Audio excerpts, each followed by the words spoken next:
Waiting for, oh, there it is. Okay, let me verify that I'm actually running here and then we'll get the show going. Welcome, everybody. Yeah, it's going. All right. Close that. Well, I've been having this discussion in the background, folks. Big me, little me, big me, little me. Okay. Hell comes to Frogtown. It's going to be it's actually a good place to start the discussion, guys, because for this type of audience, so especially those who are into like the campy film aspect of what I research, you'll probably enjoy just on a surface level, even if you don't care about the esoteric aspects of what I'm talking about, or even the more serious things that it leads to. You have to admit it's all pretty compelling. So tonight, part of what I'm trying to explain to folks and make look, I think it's something we all kind of know in the back of our minds. Aliases, what do you call them? Alan Smythe names. Those unfamiliar, do you guys all, well, I'll wait till there's more people till I start asking group questions. But Alan Smythe, for example, is a name that a director will use in Hollywood when they don't want something that they've done to be attributed to them. I don't know if it's something that authors do also, but like a pseudonym type system of, going like, yeah, I didn't do that, or man, that movie really sucked. It did not, come out the way I wanted it to. I guess we can say that it was directed by Alan Smythe. And so that kind of makes sense, right? With big budget films. So like you're a director and you spend a lot of time, honing your reputation, or you're a writer who spends a lot of time on something. And then, a work comes out that doesn't quite turn out the way you intended or hoped or wanted to. And you go like, no, that's, you guys totally butchered my script and everything else like that. No, I don't even want the credits to show my name. Just say that it was written by Alan Smythe and pay my ass. And so why would somebody do something like that? They worked all that time. Why wouldn't they want their name on it? Well, how convenient. For good reasons or bad reasons, guys. In Hollywood, there's a whole system where when you just don't like something you've done within your working environment, which is a creative environment, you can go, I didn't do that. Alan did it. You know what I'm saying? So it's just to help folks understand the psychology of something that we all take for granted, I think, every day. The use of pseudonyms and Alan Smythe. Okay, a pseudonym is one thing. So it's one thing. So, for example, a person whose name is John Doe is being paid by, I don't know, let's say Warner Brothers Studios to make a movie. And they decide to use another name for some of their production duties.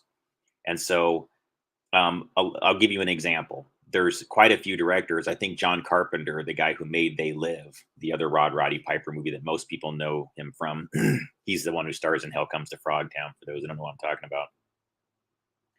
John Carpenter said one time, I actually heard him say, he attributes different things inside the credits to various like aliases. I don't remember what he said specifically, like that he uses for his aliases, but he does sprinkle a bunch of fake names in the production because there's a whole bunch of jobs that he simply did himself. And he said that if he credited his own name for all of the different things he does on the set of a movie, you would see John Carpenter sprinkled throughout all of these different, roles that should have gone to somebody else. So, and you can argue they skirt that for a lot of reasons. Maybe there's a requirement, for example, like, OSHA. Here in America, we have these like regulatory agencies that require you to do certain things certain ways within work agencies, and they might show up and inspect your work environment. Maybe that's why it's done within Hollywood studios, right? There's a requirement that they have a certain type of electrician, a certain type of grip, a certain type of set person handling certain functions for the sake of safety. And sometimes when you're low budget, you might be like, John Doe did the grip roll, and the master electrician was Jimmy Doe, and the other person was Billy Doe. You're going to come up with all these different fake names because you're just trying to hide the fact that you had one person doing all of the different jobs, and that wasn't what you were supposed to do. Legally, you were required to have so many things, or maybe you're in a union that required you had whatever. Okay. So we know there's a lot of like dirty things and mafia type things that go on within that industry anyways, right? So that's besides the point, you know. It's just to like, let's talk about the whole pseudonym system in general, right? And then once you would know that it's a thing, and I think most people do, right? I'm trying to think of some better examples of this. Okay, well, like authors, for example, Stephen King, when he wants to write books that are of a certain, like I think that Last Stand series, he didn't write under Stephen King. He wrote those under the name, I think, Richard Bachman or something like that. And that's the same name that I think he wrote the short story, The Running Man under. And so there's a movie called The Running Man, which actually crosses over into my thing tonight, coincidentally. That was written by Stephen King, but he used the name, I think, Richard Bachman. And then that's what's credited. If you go and watch the film, it'll say written by Richard Bachman, but it's actually Stephen King that came up with the story. And so the facility I'm going to be talking about tonight, Kaiser Steel, well, I'll show you guys really quick.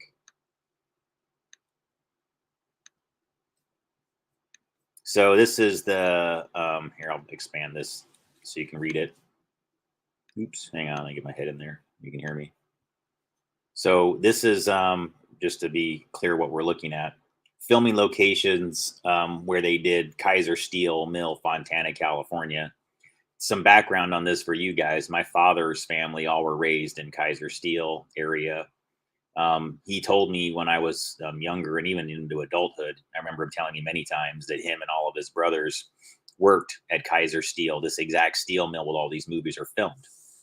So I thought it's pretty interesting that films like Terminator 2, which are like one of the biggest grossing films of all time, had significant amounts of footage. Well, the whole fight sequence between the Terminator that like keeps, well, it's almost like he's made of gallium.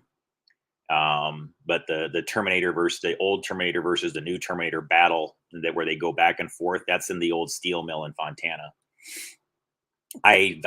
I think that this is like probably one of the worst directors ever, Roland Emmerich, and I can usually watch his films for about 10 minutes before shutting them off. He's like Michael Bay with me.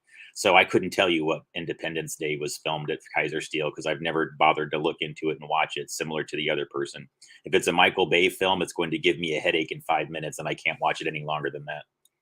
And I mean that literally, guys. These movies, I don't know what they're doing in them, but there's something about these certain directors where it's like an assault on my senses. And I'm a person that can handle a lot. Like, you know, I don't get easily, quote, triggered by things, but like there's something about their movies where they're just so shitty on top of the editing style is just gives me a headache. So one film that I would not say that about from the 80s though is Robocop.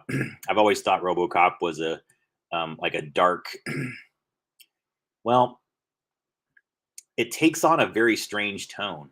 It can be kind of absurdist and almost humorous at times and darkly humorous at times, but it also has a very serious theme involving robotics, you know, within the future and things like that.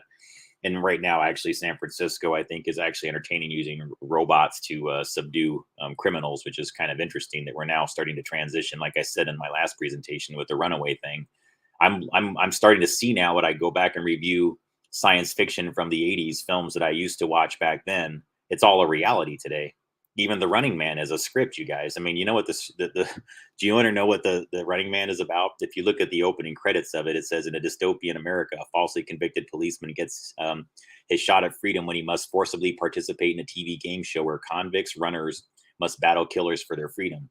Well, what the plotline thing doesn't tell you, you guys, is The Running Man isn't just that. Okay, it's specifically the plot specifically says that it's not just any television show. It is a Department of Justice sponsored television show from the future.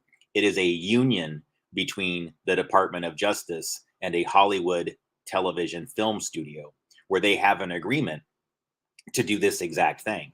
Where when there's somebody who's this major criminal that gets all the press attention, they put him in the Running Man game show as opposed to going into a standard thing. So they turn the justice thing into, quote, entertainment. It's effectively what's happened now, folks. I mean, again, we can look at these things as science fiction, but it's reality. In fact, watch the first 5 minutes of Running Man and tell me if you don't think that's exactly what's happening today. those exact types of setups. They show people where a soldier is told to open fire on an innocent crowd. He refuses. And so they wind up, punching him out. The team that's in the helicopter shoots all the crowd anyways. And then when everybody gets upset about it, they blame it on the one guy who was the conscientious objector. Then he winds up being put into the Running Man show by the Department of Justice. So again, it's not Department of Justice, it's Department of Injustice. The people that get put into the game show are actually innocent most of the time, and they get the entire American population to cheer on their destruction and make bets on it and everything. Again, thinking about it in terms of, Mortal Kombat, another, thing that's a legendary video game from the 80s and 90s. The one that I'm going to be getting into detail a little bit more on top of whatever tonight is A Nightmare on Elm Street 2. This is actually, guys, is considered to be, I won't get into this aspect of it, but quite a few people felt like this movie was kind of overtly trying to introduce some gay themes into it. That's not a topic of the discussion, but it is something that I learned recently when I was digging deeper into understanding why was Nightmare on Elm Street 2 so different than the other films? It's just this really weird, strange movie that did kind of feel a little bit like what people say.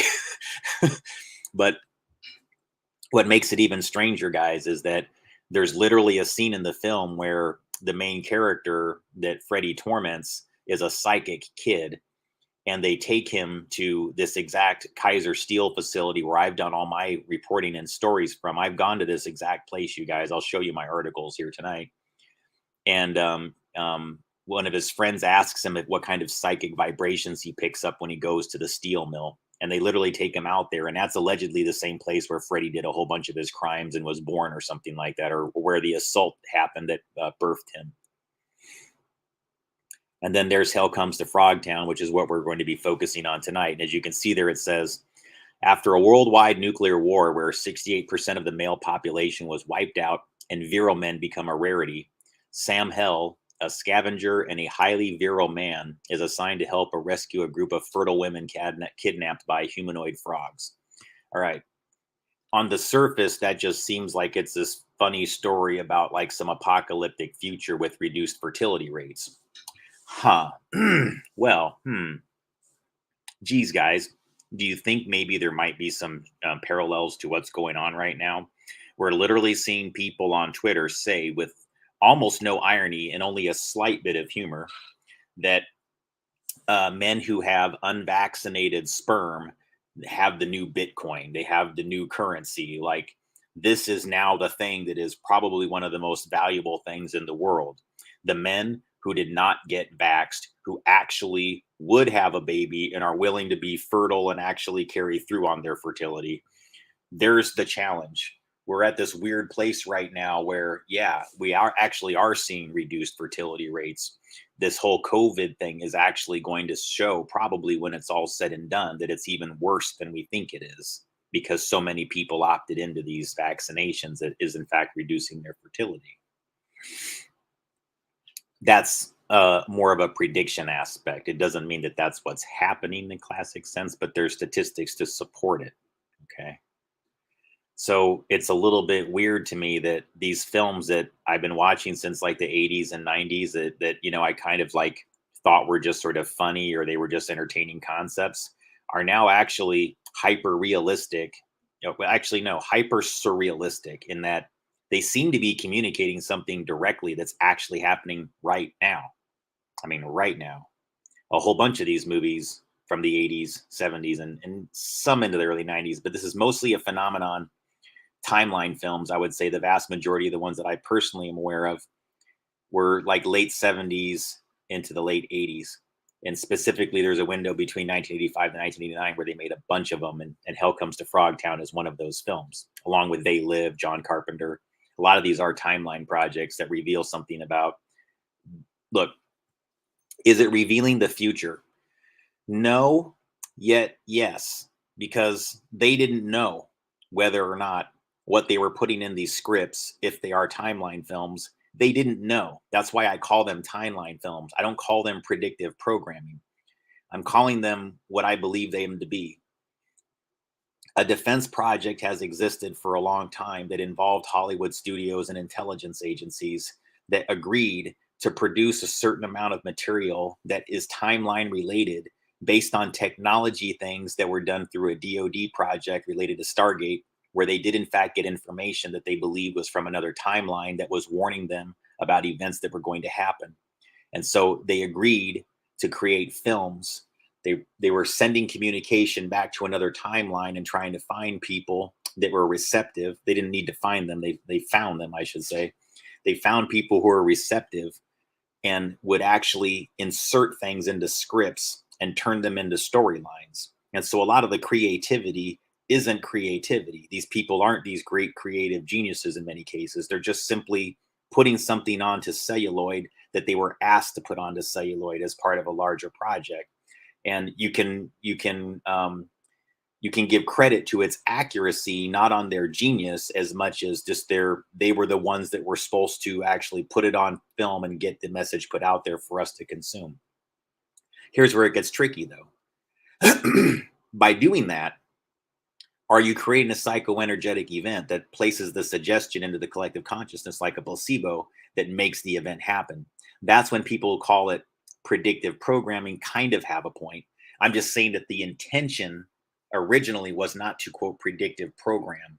It was to send timeline loop information that that they knew would have a payload type thing where the right people at the right time would watch these films, television series, or just short clips or whatever they are, or read the book or hear the song. Whenever it is, those things were designed with that in mind.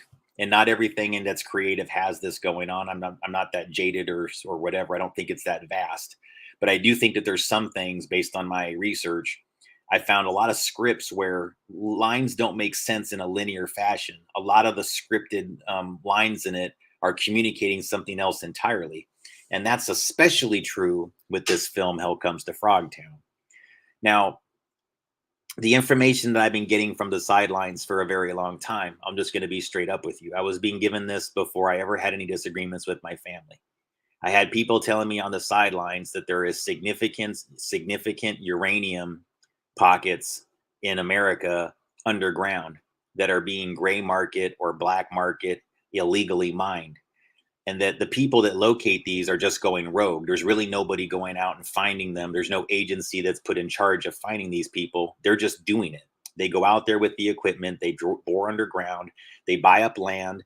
They access it via tunnels that they make, and they find the uranium pockets, and then they sell it on the gray market and the black market. Now, this is why they get away with things so much. They have something that governments want everywhere. Uranium. If you're China, you want uranium. If you're Russia, you want uranium. If you're Iran, you want uranium. If you're North Korea, you want uranium. So the people that are doing this, they're loyal to uranium interests, and those interests are global. They have nothing to do with America. They have no loyalties to Americans. Quite the contrary. They will pollute, poison, and toxify your environments left and right, trying to do a grab for this uranium. Now, one of the ways they hide the activities of the uranium mining is by making movies. That way there's an excuse for a whole bunch of people to show up at Kaiser Steel and go underground for a month or two, right? Maybe that's why places like Kaiser Steel that I'm aware of have significant uranium underneath and have underground tunnel systems underneath, have so many film projects associated with them. There's like 100, guys. If you really dig and do the research, this is just scraping the surface on all the things that are filmed out there. So why do they keep returning to Kaiser Steel? I mean, yeah, it's great. It's in Southern California. It looks like a dystopian future hell because it's a bunch of junk and a bunch of steel all rusted, and it has that look. I get why people use it, but the point is, it is a cover.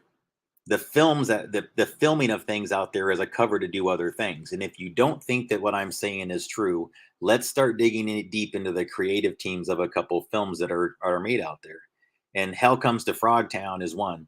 And the reason why I think that you have to pay attention to this is because as we're now looking into what's going on with the FBI, whose side is Elon really on?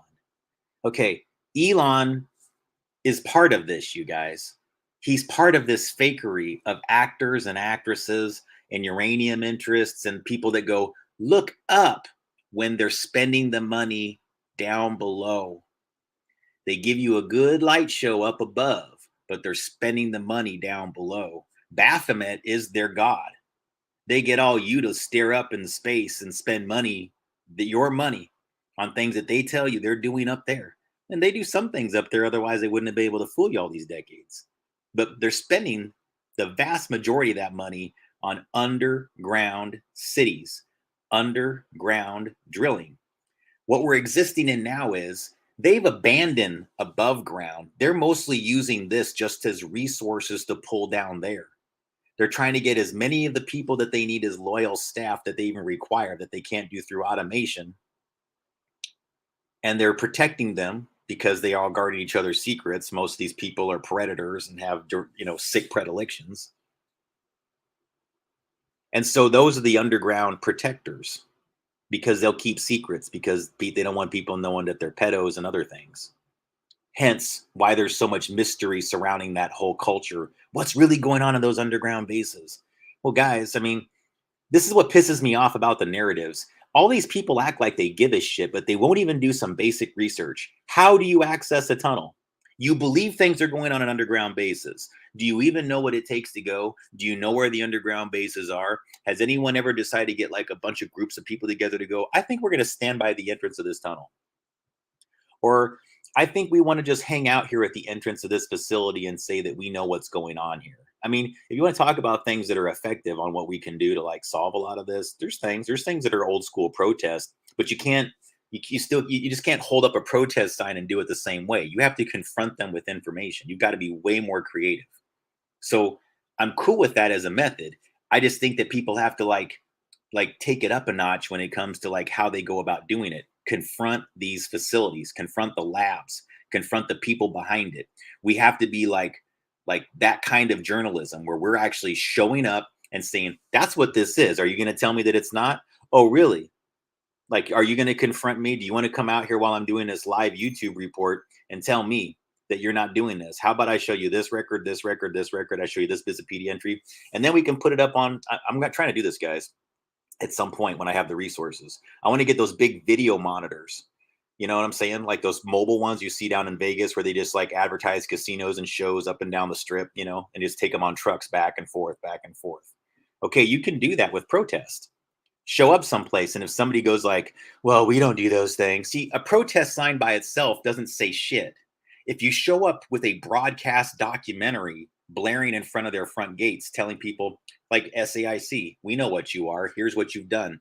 Here's the time that you wasted all this money on a virtual case file. Here's the time you wasted all this money on the thin thread NSA project. Here's the time where you wasted all this money. Here's the article on your founder's young boy network and how he used to have them dub pornography for him, and they would watch it with him on his yacht. Things like that. I mean, confront the companies, confront the workers, confront everything with something that's like that bright and visual and in their face. Force the media to show up and say and show everybody what they're not doing. And then the other all media players that are actually doing it, they're forced to jump in. And then when they don't jump in and comment on it, we know they're playing the same game as the mainstream media. See, we have to start showing these people are really all just together on this. The media is really together on just pushing all of us who know the truth out. Why haven't any of them approached me yet, guys? They pretty much don't. Miles Johnston is like the only person that would ever talk to me.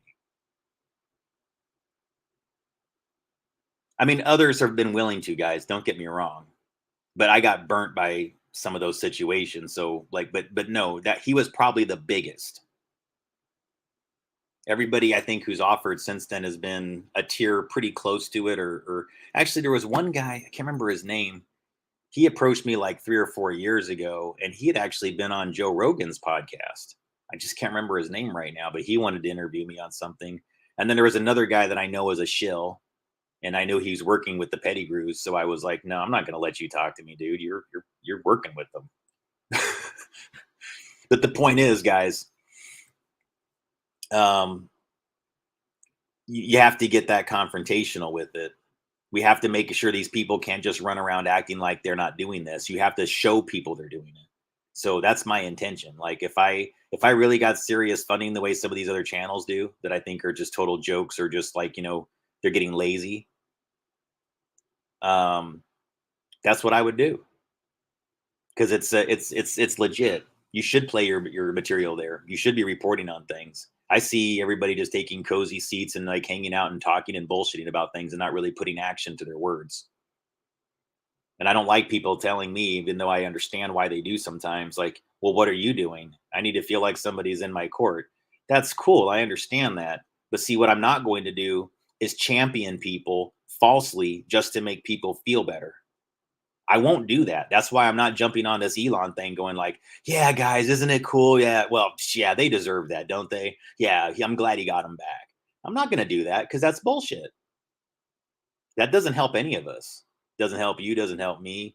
That actually makes everything worse because everybody starts creating like an environment of tolerance when they're winning. It's okay to do it when you're winning, when the person's advocating for you. It's okay to stomp on somebody's rights. It's okay to squash them back.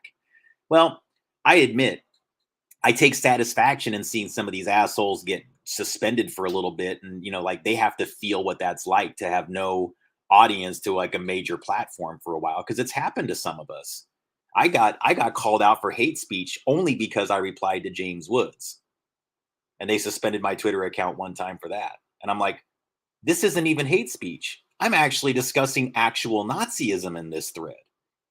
There wasn't me. There was no hate speech unless it's considered hate speech to call out where Nazis populate and live, because that's all I did. I talked about how Portland and Seattle had been areas that were strong Nazi, neo-Nazi strongholds for a long time in the 80s. I mean, they were known for it. And, that was a place where they felt comfortable walking around with their skinheads and the boots and the swastikas and everything. I mean, those two cities were actually, so it's bizarre to me, guys, that you don't see those people anymore because they're hiding out being your alt rock guys. They put away the swastikas and the shaved heads and they traded it in for the beards and the long hair because they know that the other thing won't fool you. The point is for you to not see the real Nazi. Just remember that shit. Please do, guys, because it's like it's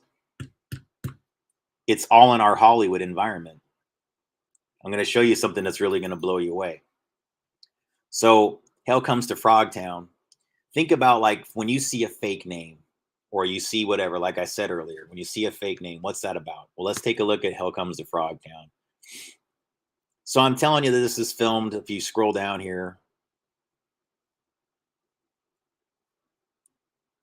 my incredibly sluggish computer that can't render. Well, it's probably because I have a bazillion tabs open, so I can't really blame the computer too much. Okay, so if you scroll all the way down to the bottom of an IMDB entry for a film, it'll tell you where it was filmed at. And so if you notice here, it says its release date was January 1988, and its filming location was the Kaiser Steel Mill, Fontana, California.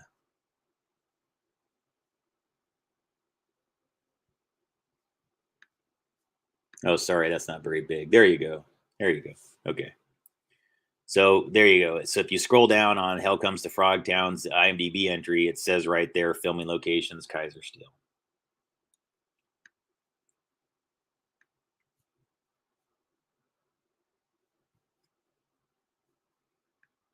There's way more to this, guys. Hang on here. And the reason why I want you to keep thinking about that Kaiser Steel thing is now we know that like Hollywood is fond of using aliases and whatnot, right? But sometimes I think we can all agree that we see certain things that just seem like it's more than just your average fakery. And that's when I was like, oh, wait, directed by Donald G. Jackson and RJ Kizer, and it's filmed at Kaiser Steel.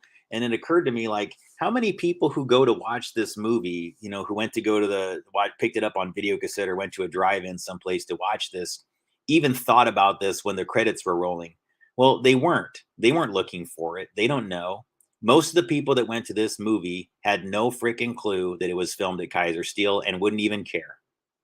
So when they're watching it passively and the name directed by RJ Kizer shows up, okay, well, now that I told you that, and you know Hollywood is fond of using aliases, you may even make the assumption that Donald G. Jackson and RJ Kizer could be the same person. Maybe Don Jackson just uses RJ Kizer when he wasn't happy with the results. So that's why in IMDb they're showing both people. I don't know. But see, that was my first thought.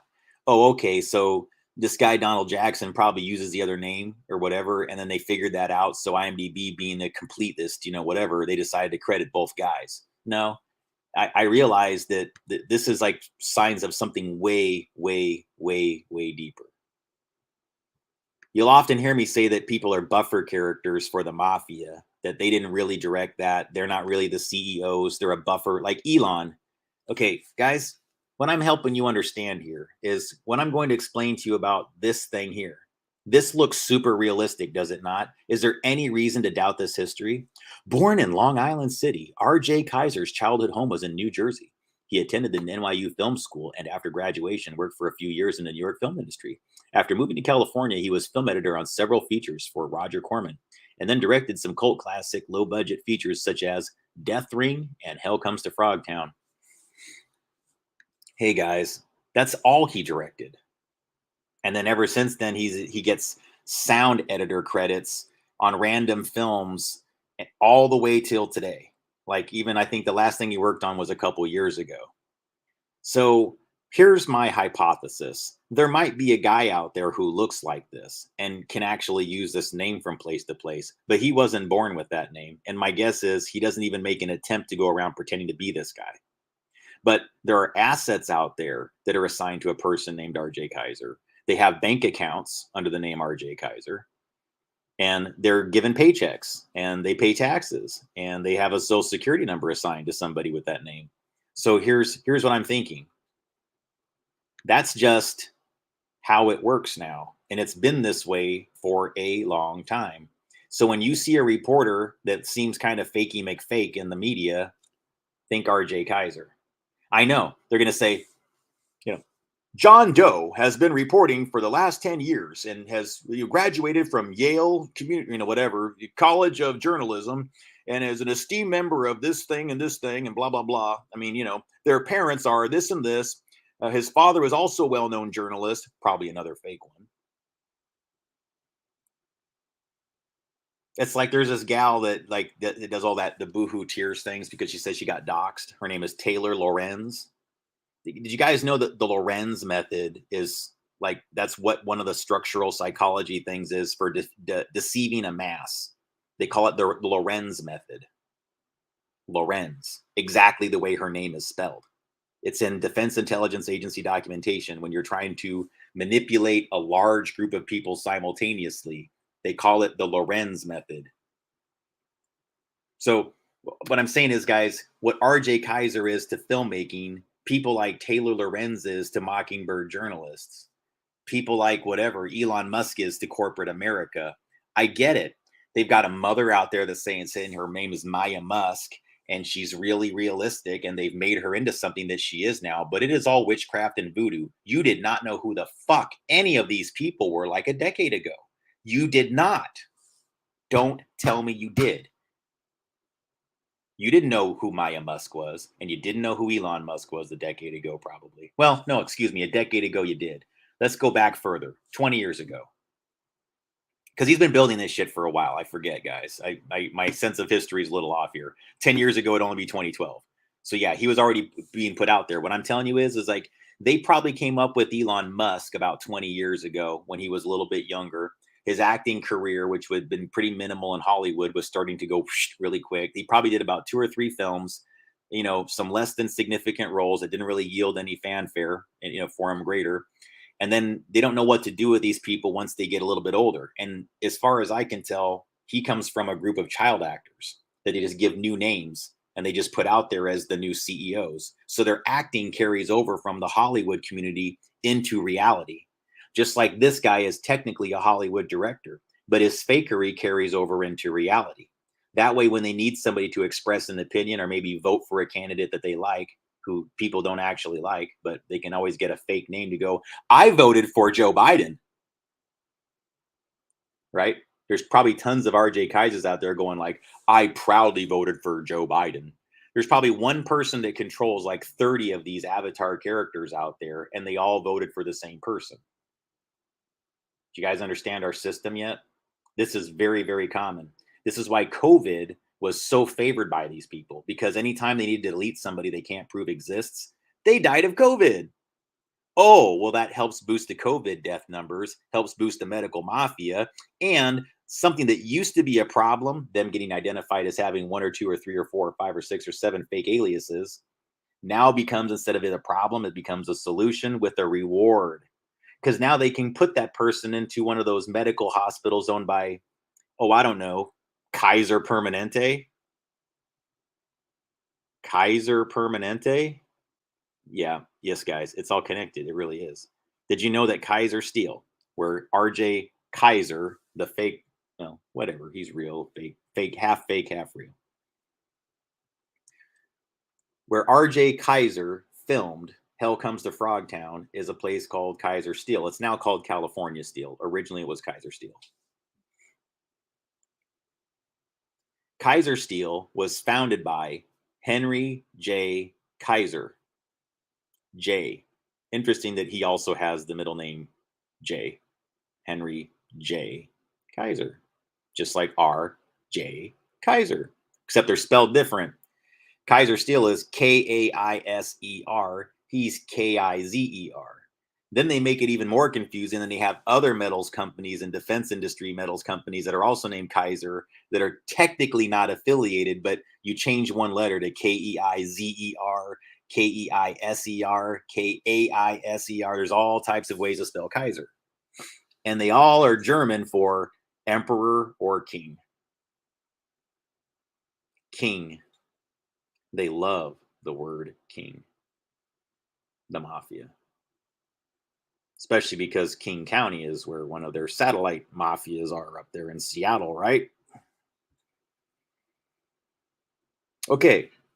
So what I'm hoping to impress upon this audience and everybody else is this system of fakery. These people aren't citizens that are like paying their taxes. They are drawing resources from the system and paying nothing into it. So do you know who has to pick up the bill? Who's collecting these paychecks for these fake avatars? As far as I can tell, it is a system of fake characters that they have humans slip into as needed. So I'll give you an example. A group of 1,000 people can just make up 10,000 names like RJ Kizer. Seriously. HF Effery. I mean, that's why so many names both in Hollywood and when you just look things up online, you're going, no one's named that. You're right. It's just that you don't know how it's being faked and how they're making it look this realistic, because you're going to go like, well, man, this person's got a family and like, what the hell?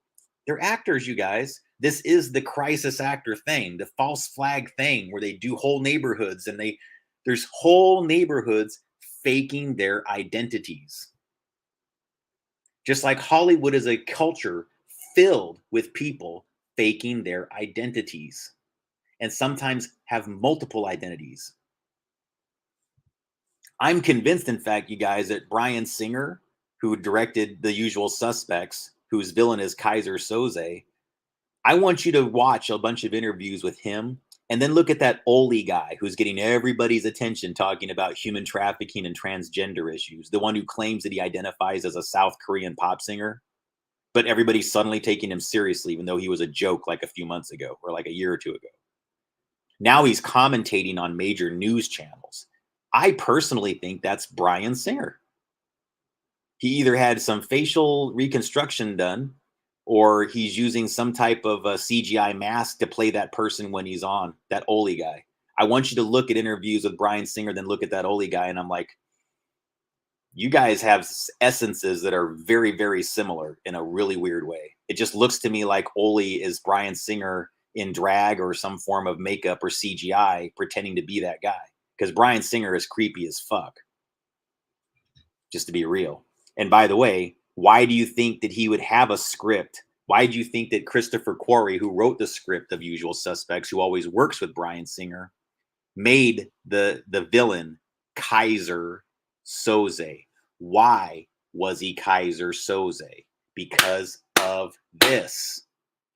I can say this till my face is blue, and people just don't seem to get it. And I don't understand this shit, you guys. This is the keys to the kingdom. This explains so much of what's going on, including COVID. They have to delete the fake characters. How are they going to do it? Oh, I got COVID. Well, see how that worked for a while? They were killing off all sorts of people that didn't really exist in nature because they knew eventually someone was going to go try to find them. And they've always been fake. They've been CGI, they've been makeup, they've been all these other things, but they've never been in reality. They were money laundering vehicles. So when COVID came out, it was a way to delete characters they could not make into material existence through the crisis actor network. So if they have like 100 profiles out there that they really can't assign an actor to and put into their role and to further that person's whatever fakery, then they just simply have to suddenly kill them. Now you have a whole bunch of these events where like 100 people die all at once. Well, that's just a way to delete 20 or 30 characters and mix in some real people. But they do this all the time. And this is why we don't get a lot of real news. We get them reporting fake characters, reporting on fake characters that they're making up. Even in the news, it's just as Hollywood as Hollywood. And what I'm explaining beyond that is this is Hollywood's other acting. The actual production is an act. Understand? The Oscars is an act. The Grammys is an act. Actors are participating because they're on the set too. And they know that these movies and series aren't always made by the people that they claim are in the thing. So a lot of people are making a lot of money off these like multi-bazillion dollar budgets. And guys, to me, it's ridiculous. Do you really think CGI movies are that expensive to film anymore? Or is it pretty easy to do? You just have to get those like things, the ropes, and have a big green screen and a huge ass warehouse, and the rest is done with computers. Does it really cost $200 million to film Avatar? It's all CGI and a bunch of actors swimming around CGI. See, it's become the new money laundering, like the space program. To convince you these things are these mega things that take all of these resources to do, and it's really just like this, all right, punch this in.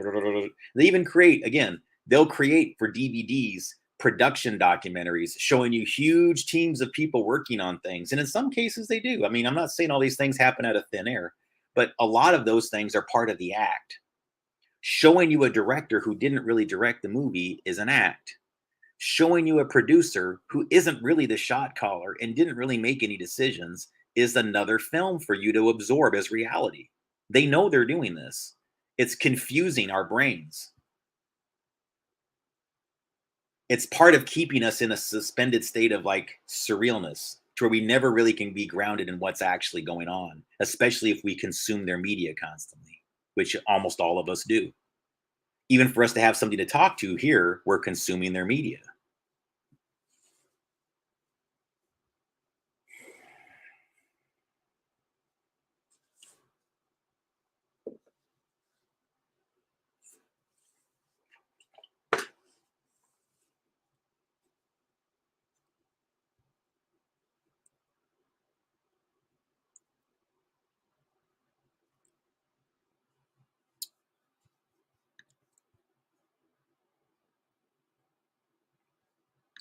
All right. So I'm going to show you something from that film. So you're going to say, okay, fine. So they're stealing money, or see how they're doing whatever. And I go,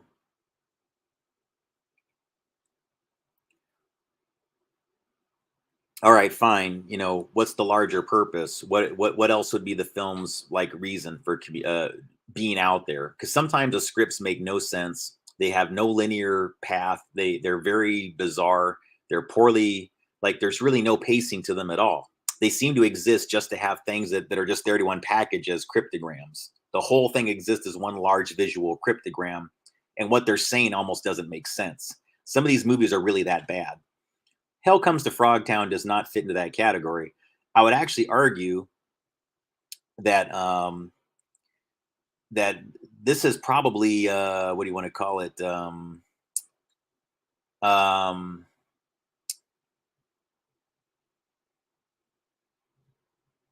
it's probably one of the more entertaining ones that actually has a pretty decent story to it for being a B film, and it actually kind of talks about something that we should be discussing. Like, yeah, there probably is something that's going to be happening with reduced fertility rates.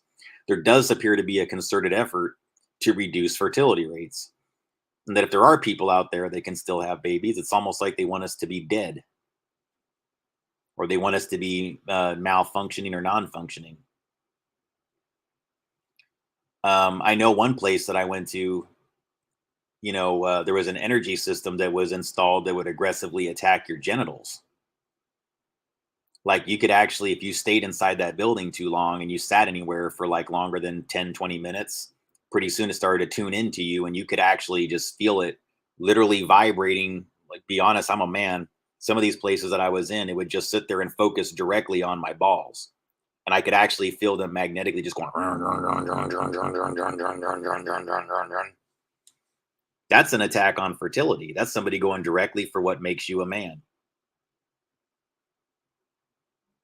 And they do exist. They use magnetic resonance and all kinds of other little voodoo DNA things. And who would know it except for a person who's like basically been raised by people that were this close to this facility and this Hollywood shit. And after they left all this behind, they went up and ran the Department of Energy. And my father handed it off to my brother. And that's where all this spent uranium and all the other shit. People don't know where the fuck it's coming from. Are you serious? You don't know where all this fakery is coming from? Where the fuck do you think it's coming from? I've said it over and over again. Where do you think Sam Brinton come from? You know, Sam Brinton is the guy in charge of spent nuclear waste. I was telling a friend of mine, that's my brother's discipline. My brother went to college to do that shit. He made his bread and butter after he left college in the nuclear industry, surrounded by spent nuclear waste and spent nuclear waste projects. It's what he was doing out at the lab. And I'm telling you where the power structure is, where the secret power structure is, and who's really pulling the strings. I even told you the kind of shit that they would do to make things normal. It's like they're going to be doing things and they're going to try to normalize all this shit, guys. They're going to do things really bizarre. And what did you get ever since you got Biden? Nothing but bizarre, absurd things that make our country look fucking stupid and place incompetent losers who have alternative lifestyles into critical positions. I don't give a shit about their lifestyle. They're losers. They're idiots. They had no business being there. That guy's just some sick fetishist. He got picked because he's an occultist and a fetishist that hung out at their fetishist occultist parties in the nuclear industry. And they were like, yeah, we got to give Party Boy Sam a job someplace. They didn't have him doing anything. He wasn't making any decisions. He was a puppet. He was there to piss you off and me off. It worked. We're all like, where the fuck is our money going? Oh, so he can fly around the country stealing women's luggage and then trolling them after he steals it by wearing their fucking clothes in all of his public photos. I promise you guys that's what he was doing. That's why he finally just bowed out eventually. I was starting to get to the truth. Why isn't most people saying that?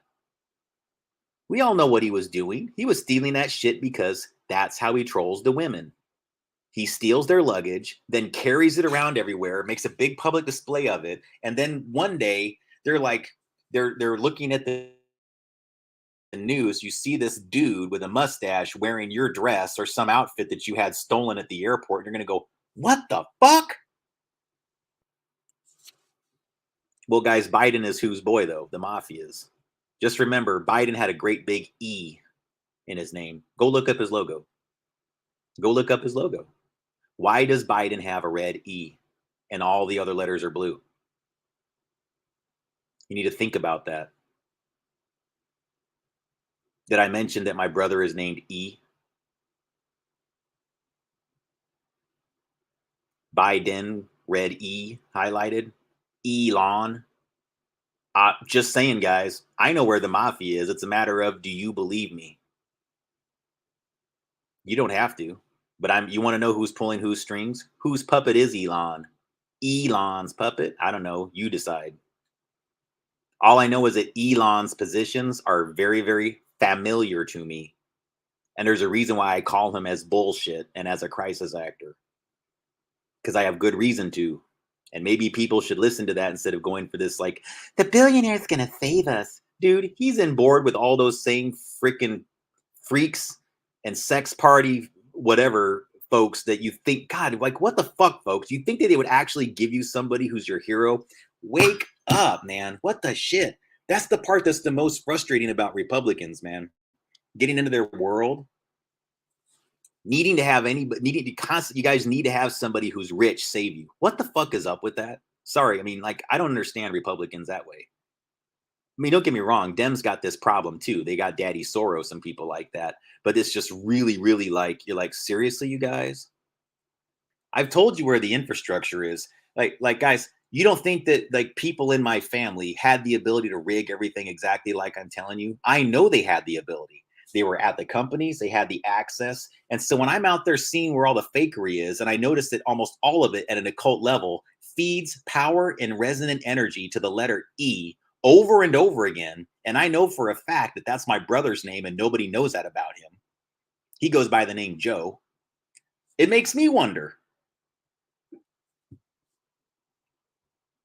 Because the thing about Elon, I get upset, dude, because it reminds me of my brother's bullshit.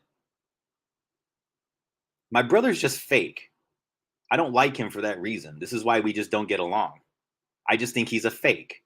I don't like fake fucking people. I like people who are just authentic, who speak things for real, who don't dance around shit, who don't like, who's not like a corporate man, who's like a corporate boy, a corporate bitch. And when I tried to get some assistance and I tried to communicate something using my technical expertise to my older brother, I expected him to like respond with some fucking respect. And he didn't. He patted me on the head and he like showed me doubt and he gave me a bunch of shit.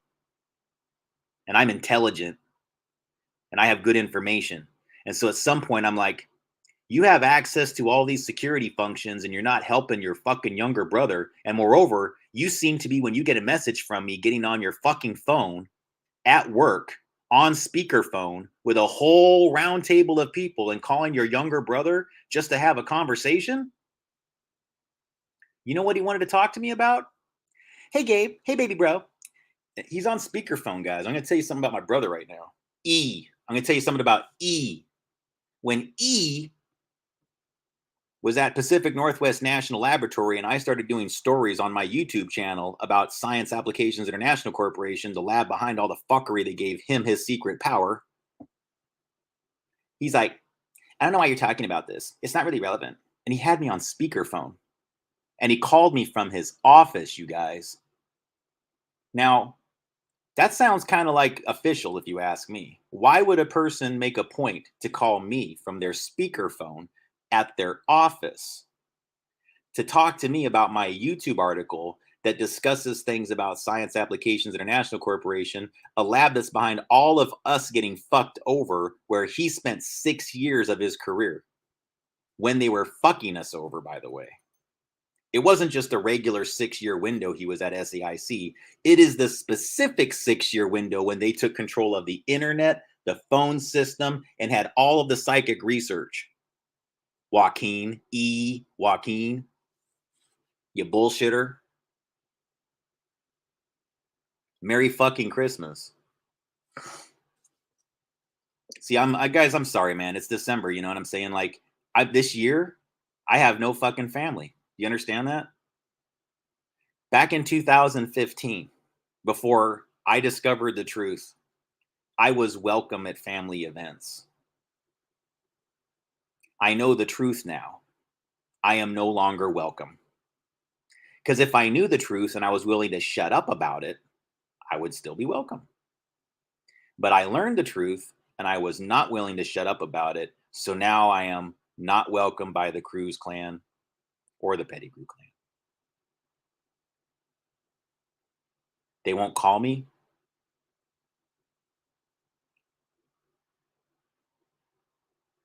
You know what my crime is, you guys? I just wanted my parents to be held accountable.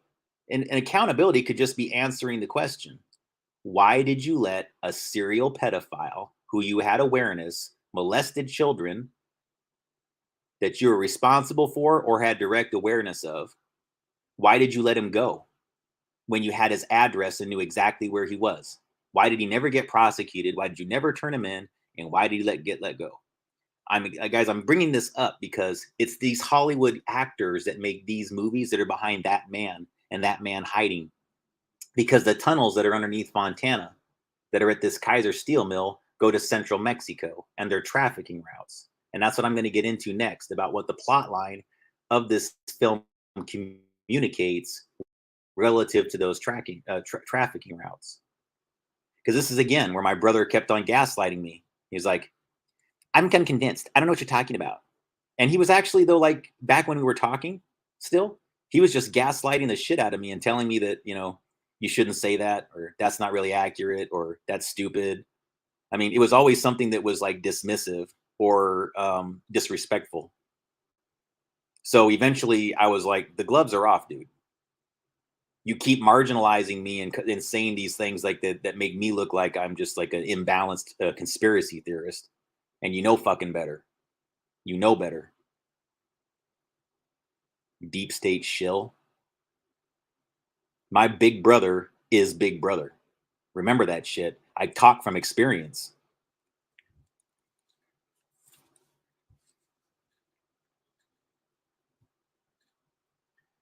Michael, I appreciate your feedback, but you bring characters in here that have been discredited, and you say the same names way too frequently. I'm going to be honest with you. I'm not going to bring a lot of attention to it, but it's starting to bother me. That person just got called out for trying to like call in a threat to somebody. So it's like you're trying to draw attention to my channel that's like extremist and part of the effery and the fakery, and I don't like it. So I just feel like I should tell you that and not hint at it. It's bothering me, some of the names you keep mentioning here, because those are people that a long time ago I knew. I was like, no, you can't go that way. And again, I know they're realistic. I'm just wondering why, like, I have to constantly have them promoted in my channel. So what I'm going to ask you to do, Michael, is please stop doing it. Okay. So I don't have to start blocking and shit, because I don't like it. You're promoting characters that I know they to certain people right now. Okay.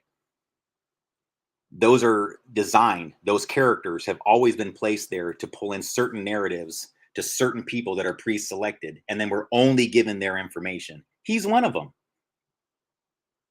And then guess what happens? Right when everybody starts to rely upon the person, they go and do something batshit crazy, like make a threat to a government office.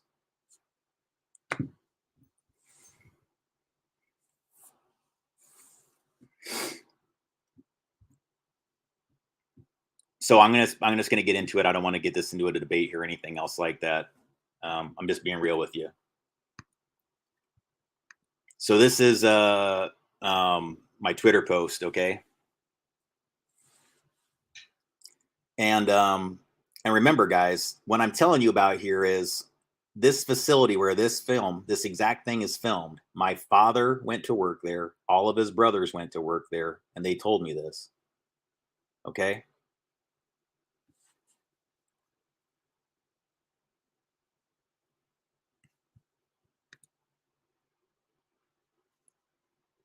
So I put uranium and human trafficking and underground tunnels. Art mirrors reality. This was filmed at Kaiser Steel in Fontana, California, where there is significant uranium in the underground tunnels that are also used for various forms of trafficking. Now, what I'm trying to explain, folks, is that for quite some time, I've had people telling me that there is a significant underground tunnel that is bored between Southern California, where that steel facility is. It's more than just to these two locations. It's a long, extensive system that goes in all different directions, but it goes from Southern California, LA area through San Diego, and then it works its way down towards San Miguel de Allende and León, Guanajuato, Mexico, into that region. And so that's one of the reasons why the whole thing with like Trump and the border and the Mexican border thing was like, it's a big show. Okay. Even right now, guys, what they're getting you to argue over is a huge freaking show, because the way that the people, like that's something that's happening, okay? But you don't really get like that the vast majority of what these folks do is underground. And so they're bringing in people, they're using that surface image of them flooding the border as the precept through which to have the excuse that when they all come in underground and pop up in these various different places, which they are, that there'll be a reason for it. There'll be an excuse. And so, yeah, it's a little bit like look up above, look at the border wall, when really most of the drugs, most of the human trafficking, most of the things that are like the things that uranium, the arms. I mean, really, guys, the things that aren't ever mentioned really is the fact that there's a lot of guns and uranium. And that's what this addresses. And this film is actually going to show you. Okay.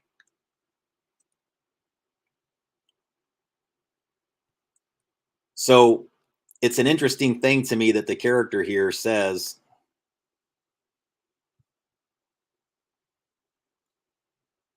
I go where the uranium is. Found a big pocket here, right under their noses. Look, if there was any uranium here, they would have lined it up before the war. Listen, Pinhead, I'm being four square with you. Now, if you don't believe me, you just take a walk over to Tunnel 43 and watch them greeners digging it out now. Fine, fine. What the hell are them mutants going to do with all that uranium? Sell it, I guess, for whatever they can get. I get 20%. all right. So this is just some crappy B movie. That's a pretty specific like series of lines regarding underground uranium mining in a plot that doesn't necessarily even require that it go into that kind of detail. You see what I'm saying, guys? You have to almost like look at these scripts for these films a little bit more like a detective, and that you're kind of like looking into something that's like a crime scene sometimes. And you know, or if say you were surveillancing a conversation between two known uranium and gun dealers, like they're not just going to sit there and go like, yes, you're going to exchange me this many guns for that much uranium, correct? No, they didn't do it that way. They talked about it through movies and TV because there was no email yet. They were communicating it through all these things. And so a person who was in the industry knew they could go see the movie Hell Comes to Frogtown, and at the terms of the agreement, oh, okay, well, I get to keep 20%. And then the greeners, they know you have to switch G with B. Greeners just means beaners. I'm Mexican, guys, so I can say that. What I'm telling you though is that's the code. And it's no offense intended. I'm telling you that the racial epithet is meant to communicate Mexicans, because he's talking about the route that goes between Kaiser Steel in Southern California and the route that's managed by the Mexicans, because guys, it's an underground tunnel. So underground, that means Mexicans can access America and America can access Mexico via those two ports, one in central Mexico and one in San Diego and another in Fontana. I know there's more ports than that open up to it. What I'm saying though is that that's what I've been told is effectively the route, like the major one that some of these things are communicating. So when movies are being made, a lot of times it's because as the route is progressing, they're making a movie on top of it. You see what I'm saying? So they keep moving down and they make a movie location there. They go down, make a movie location there, make another movie location. And it's about uranium mining, but they're saying that they're just making a movie. Now we all get the movie as entertainment, but the whole reason the movie was made was to get the uranium and then trade it for drugs. And then once the tunnel's bored, to trade humans back and forth, which they get into deeper detail to. The whole reason why Roddy Piper's character is inside this tunnel talking to this guy is because they're trying to save all of these women that have been kidnapped by the greeners. Okay. And the greeners are their nickname for the toads or the frogs that are like mutant human frogs that are the ones that are underground that have all the access to the tunnels and the uranium. And so they hire the people that are like the humans to do the mining for them. And then, if they mine it, they keep 20%, and then they exchange uranium for guns with the greeners, which are the Mexicans. That's just a code for greener, beaner, Mexican. Okay.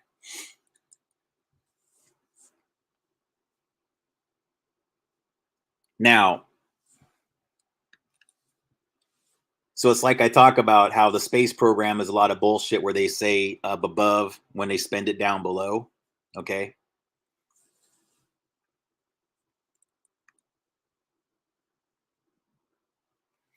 Who did that? Well, Werner von Braun, right? Through NASA and the Nazis. And so again, they'll say they spend a lot of money on the space program. They put on a big show for us, but they're really just building a lot of underground facilities like Atlas silos, Titan silos, things like that. Those are like just microcosms compared to the cities that they've been building. And so, yeah, they've got the underground trains, they've got all the things and all the technologies. So they pretty much completed a lot of their underground shit, and they don't really need things up above ground now. So now they're just going to make a mess out of our world up here, guys. I mean, doesn't this make a little bit of sense? They don't have to live with the rest of the results. They've already achieved their result. They've been building it the whole time right underneath our noses. They charge us for the commercials and the communication between each other. We pay for the entertainment.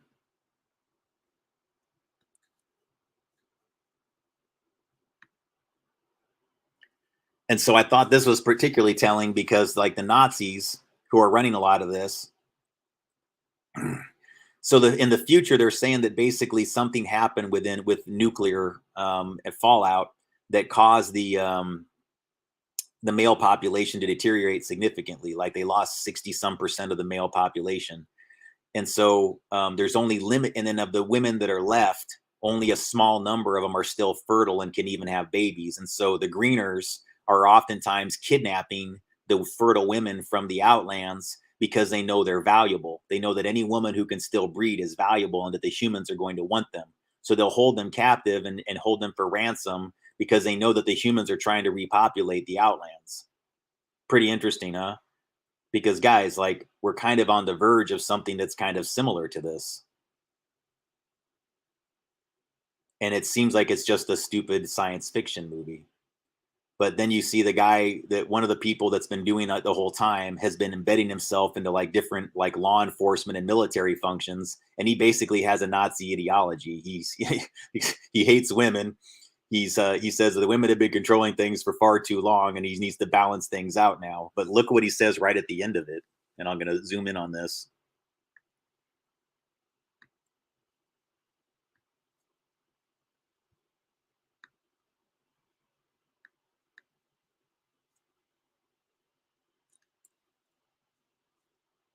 It was not finished, Sam. Hell, my woman.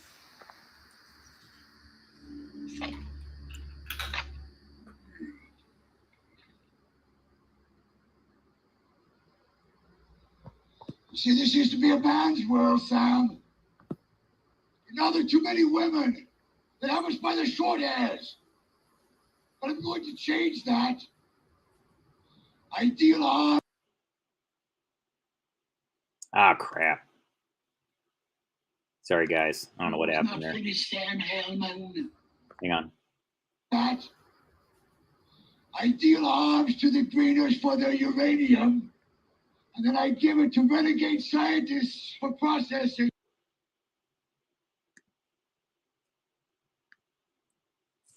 He trades arms to the Greeners for uranium, and then he gives it to the renegade scientists for processing.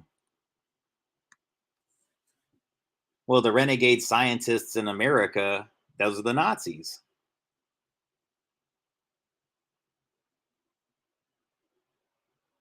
They are. We brought them over here. They did not love America. They were loyal to the Nazi agenda. They tried to raise as many offspring that would be loyal to the Nazi agenda as possible. And then they hid all their identities. And it's this system, you guys. It involves Hollywood. This is how the Nazis are hiding in America, in Hollywood. So does it mean that everybody who makes something in Hollywood's a Nazi? No, I'm not saying that, guys. I'm not that cynical, but I'm telling you that it is a major place where they're hiding, because in order for anybody to do a timeline defense project, you had to involve the Nazis because they were in control of the technology. When we brought their scientists over, we didn't only get their innovations involving space and missile science and rocket science and all those things like that. It wasn't like that.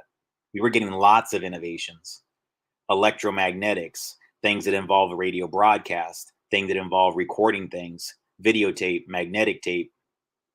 Do you guys, a lot of people don't know how long magnetic tape as a recording medium has actually existed. The Germans actually were already recording audio onto magnetic tape, like reel-to-reel things, in the 20s. Can you imagine that? That was like a 30-year leap on the Americans.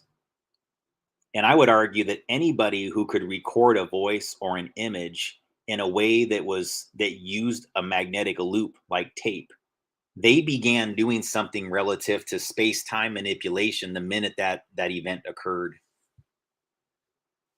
They just didn't think of it as that. They just thought they were recording their voice on some tape. And I would say that it's way deeper than that. I don't think you can ever just record something on a tape.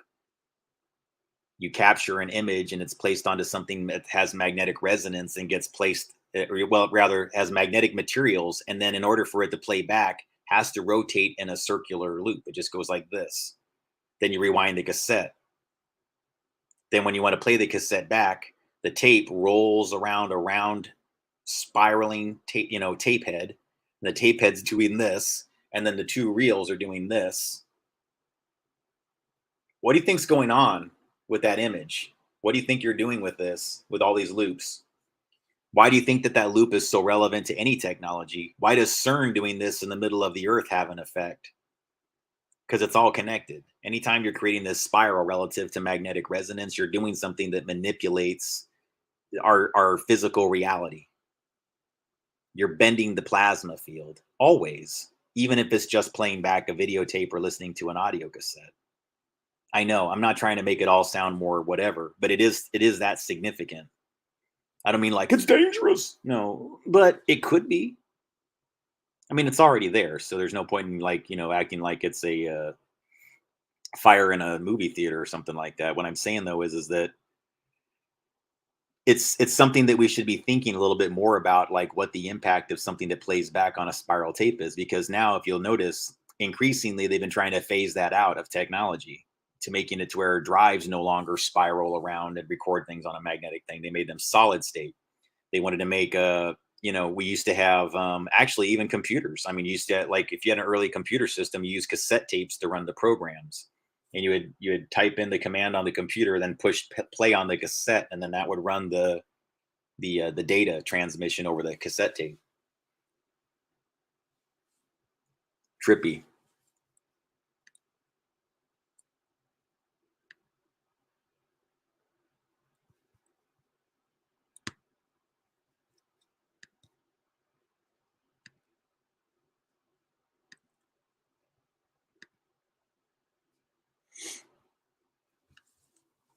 So I think that there's something else going on here, guys, when it comes to this film also. So, well, like before I get into this though, does what I'm saying kind of make sense? Let me get rid of that. Hang on. Does this make more sense though as to what I'm talking about? Like when you think about RJ Kizer having this whole fake name, I mean, does anybody here just accept on faith that RJ Kizer filmed, a man really named RJ Kizer actually filmed Hell Comes to Frogtown at Kaiser Steel? And that's really his name and that's really his background in history. I know that it looks realistic, but so do the movies. When somebody writes a movie script, they have a whole lore and background of every character. That character has parents. They were born someplace. They have a whole history. They have a whole whatever, just like Elon.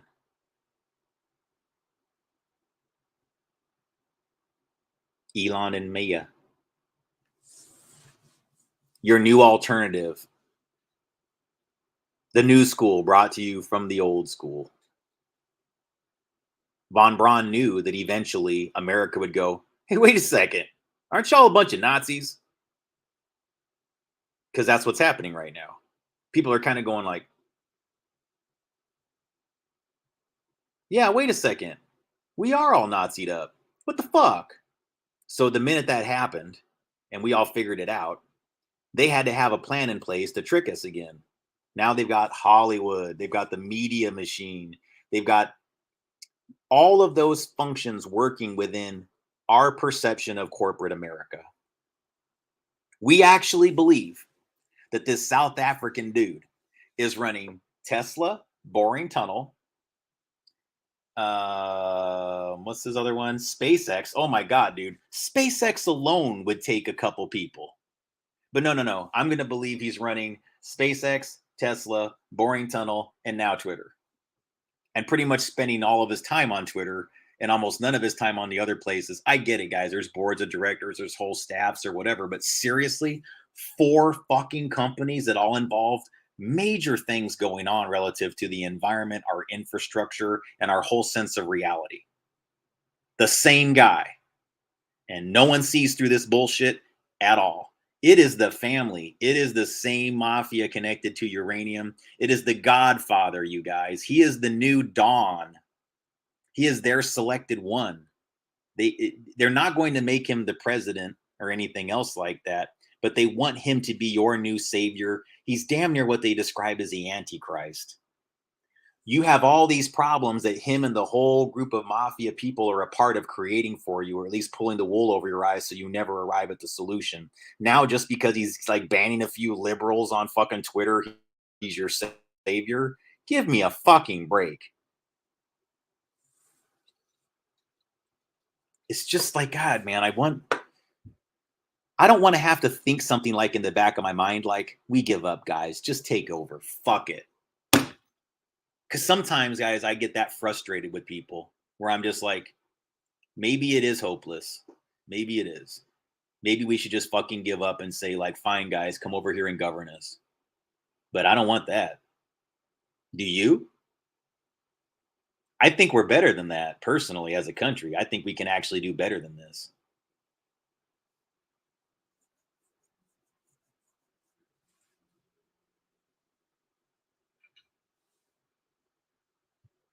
We don't have to tolerate this. That's all I'm saying. Like, who is allowing it?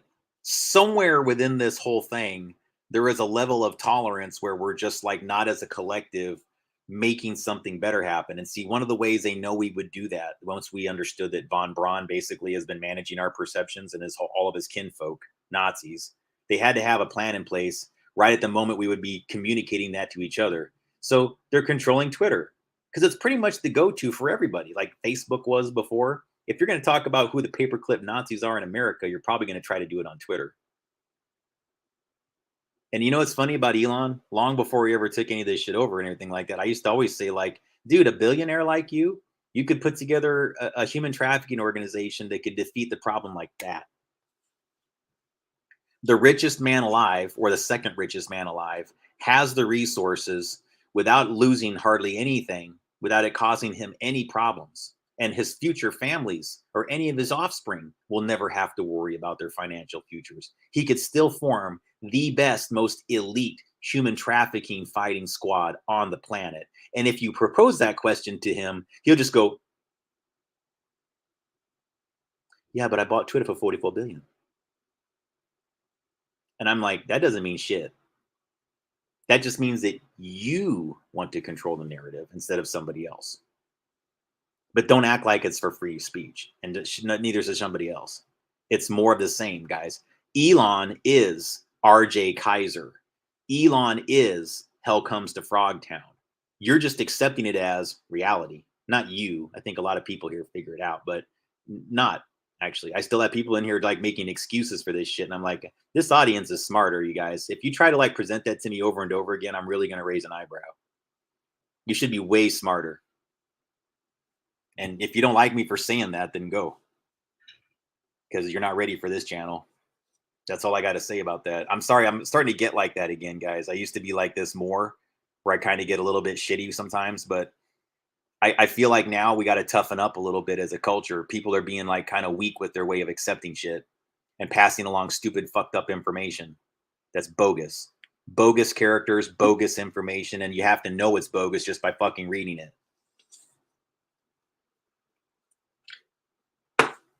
We have to be smarter.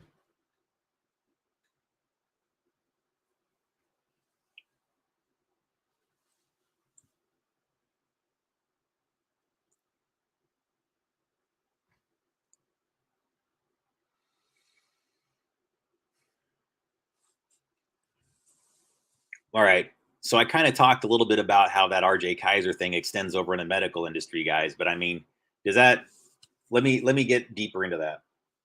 So I'm going to show you one of these slides here. Hang on, there's this one. This is the slide I used for the presentation here tonight, and I try to put a lot of material on this to help people understand. Like,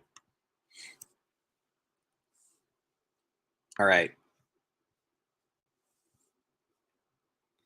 so Kaiser Steel, headquartered in Fontana, California, was founded by Henry J. Kaiser to provide steel plate for the Pacific Coast shipbuilding industry, which expanded during World War II, then shrank, then expanded again during the Korean War.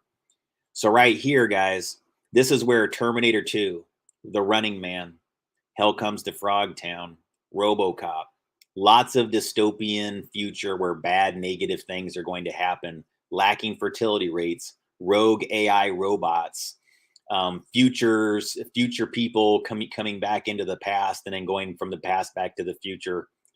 All here. Why here? And again, I'm going to remind folks, my dad and his brothers all worked at Kaiser Steel, and they could walk to Kaiser Steel from my dad's house. That's especially telling when I'm going to tell you the next piece here. This is going to...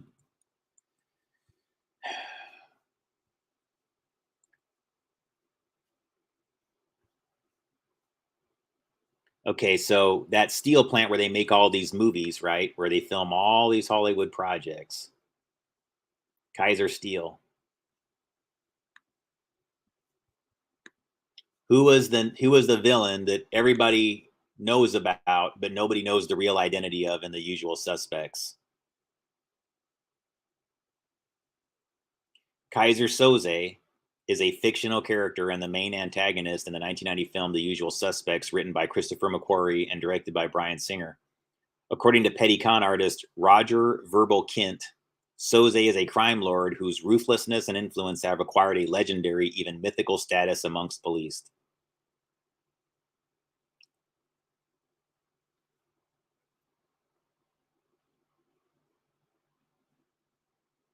So remember what I told you guys, the Tule Lake Mafia came in through, if you've been following my presentations every night, the Tule Lake Mafia came into Highway 39 in Merrill, Oregon. It's spelled exactly like that, Merrill, Oregon. This is Fontana Avenue, where the Kaiser Steel facility is. And it's an angled street that goes 44.66 degrees. Fontana Avenue. And it forms a great big Z, you know, like the word zodiac.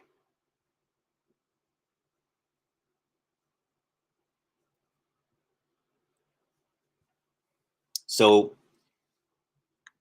when I was catching on to a lot of these things, guys, about a year and a half ago, I began to report on what I'd learned, because part of what my research taps into, that a lot of people, I try not to get into the topic excessively, but I get into the whole topic of the Zodiac killer, because it's my personal belief, and that of many others, that what the Zodiac killer is actually a fiction that is part real and part fake, like a false flag, where some people actually died and actually do get killed. Many of them are never heard from, and you don't even know about. It's not even attributed to the actual killer, but they'll do something occulted in the method of that person behind the scenes to attribute it to the actual method. And then they put out a fake story like the Zodiac to get everybody in the population worked up over the terms and the words. And so if it's a fake death, it's because they want you focusing and concentrating on the words contained in the names of the victims. They want you over and over again thinking about those poor victims. And there's going to be something in those names at a frequency or a resonant energy level is communicating another message, so that it becomes a way to talk about that thing using the fake character. So the Zodiac was a real thing, yet it was also a fake thing. And those who don't know, the Zodiac killer was somebody that it was a never found who did it. They made a whole film about it by David Fincher, and it's a pretty good quality film, actually, if you want the history, and it covers a lot of the topics I'm talking about in a chilling way. But he had 37 victims. Well, I don't know if it's a he personally, but they think it's a guy, like a lone wolf person. That's not my personal belief. I think that what the Zodiac really is is they were doing blood sacrifices combined with like electromagnetic and scalar type sacrifices, things that are more MK chemical, things that are more soft sacrifice in tandem with hard sacrifice, and then binding the hard sacrifices to the soft sacrifices. Is if you understand how they perceive this link, why they perform ritual sacrifice and all the other things, that would make more sense. They're creating etheric links with resonance and energy, and they're creating physical layer links by a combination, I would say, of frequency resonant links, because they say incantations to their victims before they spill their blood into the soils. And when the blood spilled in the soil, now they're binding that etheric physical or non-physical layer of resonant frequency and voice incantations into the physical layer of the programmable blood, the hemoglobin, the iron oxide, as it spills into the soil. And then it's like an anchor of influence in the hilltop or the altar or wherever they spill the blood. That's how they perceive things. So what I'm telling you is that when you look at this, it's part of a larger sacrifice energy system. It's part of a larger system of ritual sacrifice, right down to the street names, right down to the angles and everything, right down to all the movies that are filmed out at Kaiser Steel. They're right down to having a movie directed by a serial rapist pedophile like Bryan Singer. And even after all those accusations, you guys, they were still giving him scripts. They were still giving him movies to direct and paying him $10 million. Nothing seems to be able to take down Bryan Singer. It's bizarre. Because that's the lesson that's being taught to us by the people that craft and mold our perceptions through Hollywood and the mainstream media. They're teaching us that people get away with it. They're teaching us that that's normal. And I'm saying, no, no, no. Don't let them train your mind into thinking that these are things that are going to be gotten away with, or that that's just something that happens, or that he can just run around raping boys and get away with it. Because that's the lesson they're trying to teach us through this indoctrination. That's what this is. Having a guy like Bryan Singer be who he is and constantly putting him out there, you think he got caught? Yes and no. He didn't really want to not get caught, because the point is to get you to accept that guy can run around bending over young boys, poking them, and running off and saying, what are you going to do about it? I'm Bryan fucking Singer.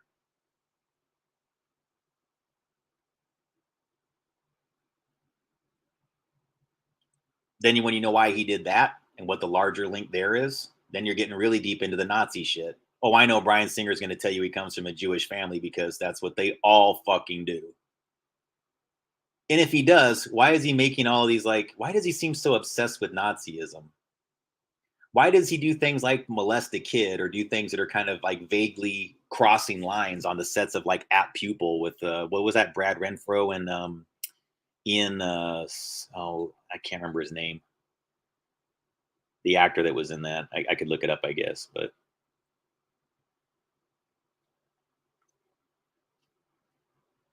they're energy binding, guys. And this is like a ritual sacrifice location, and that's part of why they make films that involve their activities. So that's why I'm telling you guys, when you look up IMDB and filming locations, that's rituals. That's part of the spell casting. Kaiser Steel is a occult sacrifice ritual location. And they're telling you what they're doing to people in these movies when they film the movies at that location. You get a lesson from each one. The Running Man. We are going to, that's what they're saying in The Running Man. They're telling you, sorry, I don't mean to say it like I am. I'm not. But they're telling you straight up in The Running Man, as the Department of Justice, and by the way, I have a DOJ auntie, retired now, but this seems to be what happens. Innocent people get blamed for things they did not do. The guilty parties are recruited into the larger mafia and allowed to kill at will. That's what The Running Man is. The real sociopathic killers are recruited as stalkers for the game show. Innocent people who have crisis of consciousness and refuse to do something bad for the government wind up being fed to the stalkers because they're not corrupt enough. So this is about changing public perception about who's good and bad. Arnold Schwarzenegger's character was like, I will not fire upon innocent people. And they're all like, you're going to fry for this, Richards. And they knock him out and they all shoot on the crowd. Then he winds up in the Running Man game show. And they put out digital footage showing him like, I'm going to fire on all these people. They're like, we're going to fry you for this, Richards. Just edit the footage and make it look like he was an aggressor instead of the conscientious objector. Rinse, repeat, rinse, repeat. They're telling you what they're going to do. That's why I had a rift in my own family. I started looking up DOJ cases and I'm going, how is it the fucking plot, the Running Man plot true? This seems, it's not directly true. It's not like we have the game show, but we're damn near there. Let's look at another one. Terminator, timeline loops. People sending warnings from the future back to the past because of a future system called Skynet that is a lot like Starlink. Oh, but everybody's got the wool pulled over their eyes on that one too. You guys aren't worried about this guy being in charge of something that can beam anything down upon your fucking skulls? Shouldn't we all know who's in charge of companies that can rain electromagnetic fields down on our skulls? If Elon Musk does not like me right now, I'm just being real with you guys. All he has to do is create a mobile identification number association via his Starlink or whatever it is system to spot beam down to where my device is. And he can just, wherever I'm physically at, pulse it with electromagnetic fields indefinitely. If he wanted to. Doesn't mean he does. And it doesn't mean he is. I'm saying that he has the resources to do it. Just like with Twitter. Now we've given him the resources to censor anybody we want. And you're going to get all on his side because he's being your hero. But guess what's going to happen when he doesn't like you no more? Boom, boom, boom, boom, boom, boom, boom. You're going to get Starlinked. You're going to get censored on Twitter. You're going to get, what else are you going to be not allowed access to? Well, if you drive one of those electric cars, you can shut that off. Software, guys. You don't have a car anymore. You can't just put gas in and turn your key on. Boom. They can shut you down. And he's going to be the guy who can do it. And since he's just a buffer for the E,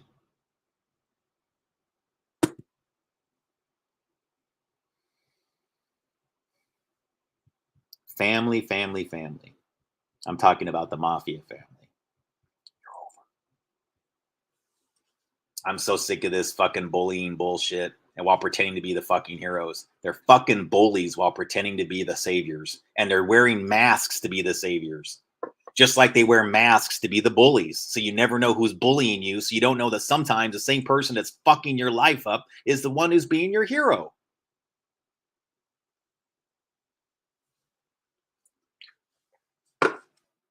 I wonder how many people are actually being spot beamed by a Starlink satellite that are thinking that Elon is the one who's going to save them from it. Oh my God, I'm being hit with this fucking shit. It's pulsing my skull all day and night. God damn it. Oh, Elon's a champion of free speech. I hope he saves me from that thing that's beaming my skull. Who the fuck do you think is doing it? I'm not saying he is. I'm just saying. He has all the resources to do it. But now he's going to say, like, the FBI this is like a crime scene of government corruption. No, you are as much the government as the FBI. This is all you pretending to do something about it. So you can keep controlling everything. Left and right. Because everybody wants to be a billionaire.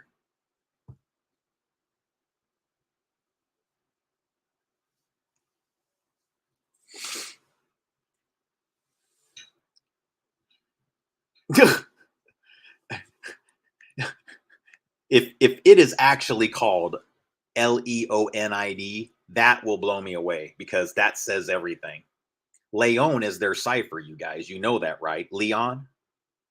They use Leon all the time. That blows me away. If you're being serious with me about that shit, that actually is like, that's some information that I have not heard. Please send me a link if you have something on Leonid, because I have to know what that actually means. That just made my head blow up. You didn't see it? If that's real, seriously. If I see Leon or Leon on anything, I immediately go, okay, I'll show you something, guys. This is how I know. Now, my father's whole family, like, so they were all raised by this Kaiser Steel on a street called Boyle, okay, Boyle. Now, my grandma sold her house; they're not there anymore, so I don't feel bad about saying this now. But what I'm telling you is, they lived on Boyle, and there's a little street that you don't find on Google Earth, but I know it's named this, and its name is Charles, and that's right there next to where her house was. So effectively, her house was right there on Charles and Boyle. Okay. And I know that my family is connected to making a lot of these movies connected to that steel plant, but they use aliases and different IDs. Leon, the Leon ID. No bullshit. Leon is their ID. Leon. It's a cipher. It's like Kaiser. Leon is almost the same thing as Kaiser. It's the same thing. Leon is the Don. Leon is the Kaiser. That's the fake name that he used. Leon.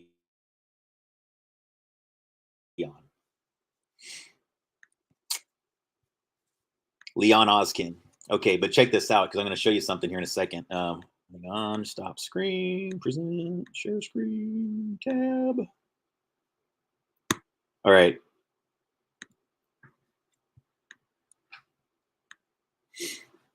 So here's another one of the old classics, 1952. Now look how long ago that was. 1952. Steel Town is a movie about working at a steel plant. And so, of course, they needed a real steel plant to base it off of, and they chose Kaiser Steel. All right. Now, directed by George Sherman.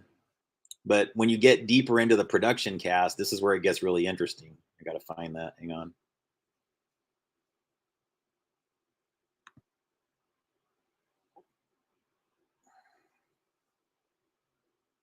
Okay, so Steel Town, I could actually show you footage from this. It was filmed at, Kaiser Steel, right? Where else would they film it? It was one of the major steel plants at the time. Scroll down, and again, the story, they use two terms, guys, whenever they're doing codes for low enriched uranium.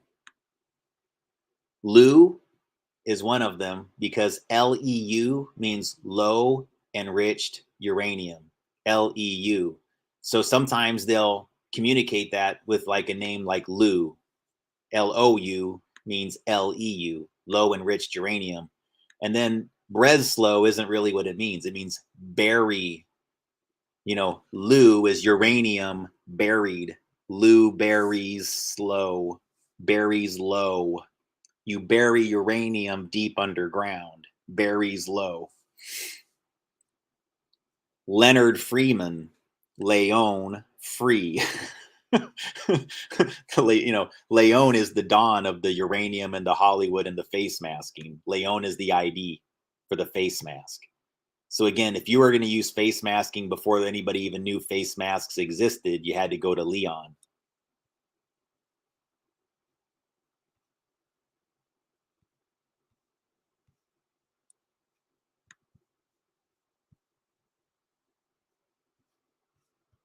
So when you keep going,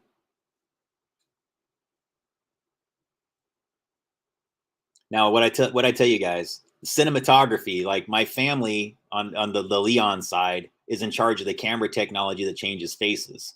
And I'm telling you guys straight up that my dad and all of his brothers worked at Kaiser Steel where this movie was filmed, where they say it was shot. The cinematography was shot by Charles P. Boyle. And my father's house was at Charles and Boyle, the cross streets. That's literally where they were, Charles and Boyle. So me as the son of a man who was next to all this, I have to ask, Dad, are you sure this just isn't like Grandpa that was a cinematographer on this? I'm just asking. I'm just asking for a friend. Because that's what I think the big secret is, guys. The masking technology, the way to obscure people's IDs before you even knew that existed, has always originated with, quote, the family.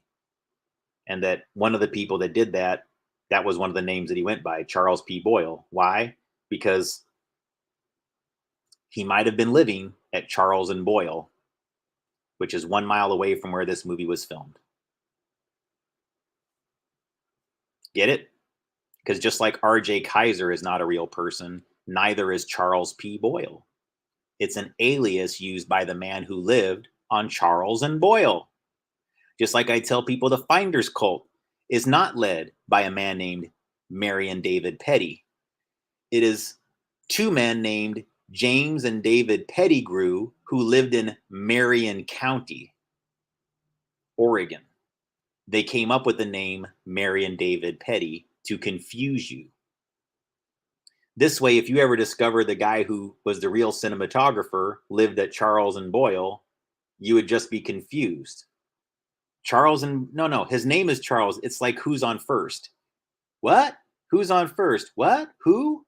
Yeah, Charles P. Boyle is the name of the cinematographer, but that's not really his name, and he lives on Charles and Boyle. What? What did you just say to me? I guess I have to show you.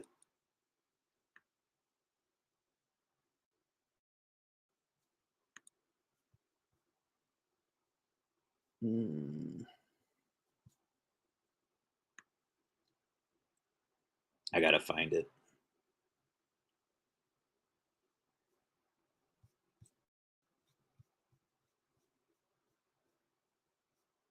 It won't take long. Hang on. At least I hope not. I have the slide actually. I just developed it or put it out there not that long ago. I just have to go back and find it real fast because I can actually show you where it was, but it's just like, I mean, are you shitting me?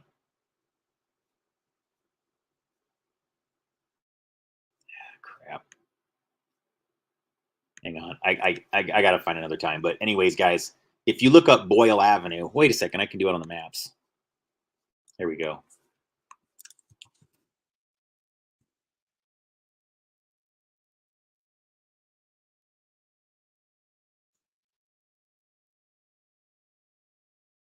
So hold that in your memory, all right? Charles P. Boyle was the cinematographer on that Kaiser Steel movie.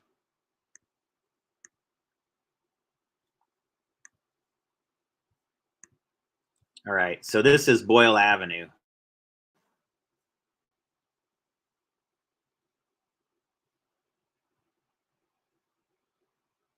Hang on here. I got to find the right spot. That's Ontario Mills. It's further. Okay, so there's Boyle Avenue.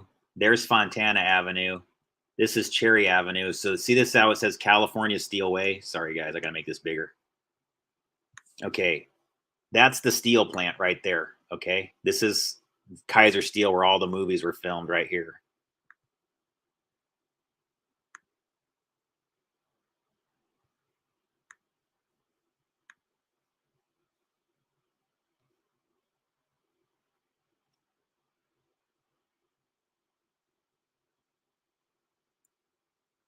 Literally, when my father was working there, all he had to do was that's the entrance to California Steelway right there. This is how you got into the steel mill.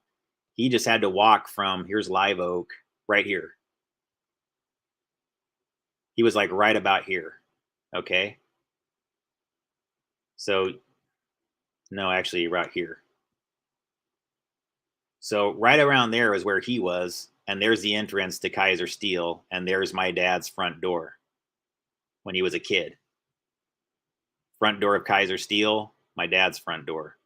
Now, my personal belief is that the secret is that I think someone that was connected to him, and I think some of the others that are close to him, have actually known about the camera technology innovations. They've been the cinematographers and the people that could bend lenses to make your face look, you could look like a different ethnicity. They can make your eyes look bigger using bending the lenses. Like these are all early forms of like what we now call CGI masking or face masking or face swap. There was ways to do it with just makeup, the lenses of the cameras, just ways of using distortion methods, mirrors, that kind of thing to just create a different looking person who might, or if it's black and white cinematography, you can change the shade of their skin to make them look a little bit more ethnic or that something to that effect, or an ethnic person look less so.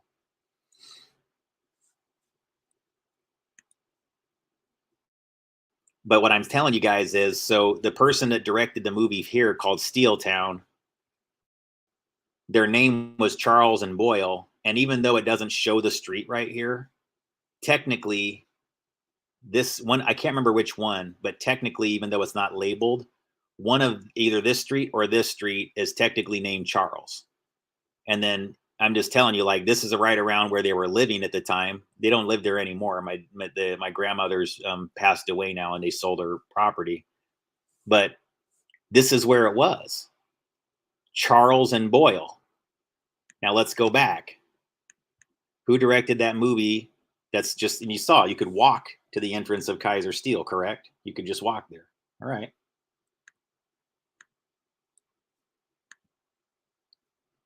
So I guess what I'm saying, guys, is in fact this production, like, can you trust, just like RJ Kizer is probably not the director of the movie filmed at Kaiser Steel, can we agree that Charles P. Boyle is probably an alias?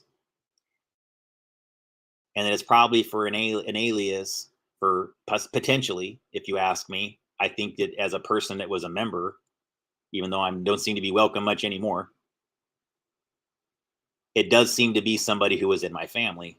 I don't know that to be a fact. It's just a very strong intuition I have based on all the other ciphers, because you'll see the name Leon over and over again, whether it's the person who scored it or produced it or whatever. Leonard Goldstein, Leonard Freeman, all Leon, Leon, Leon, all Leonard names. Lou, Leonard, and then Charles P. Boyle.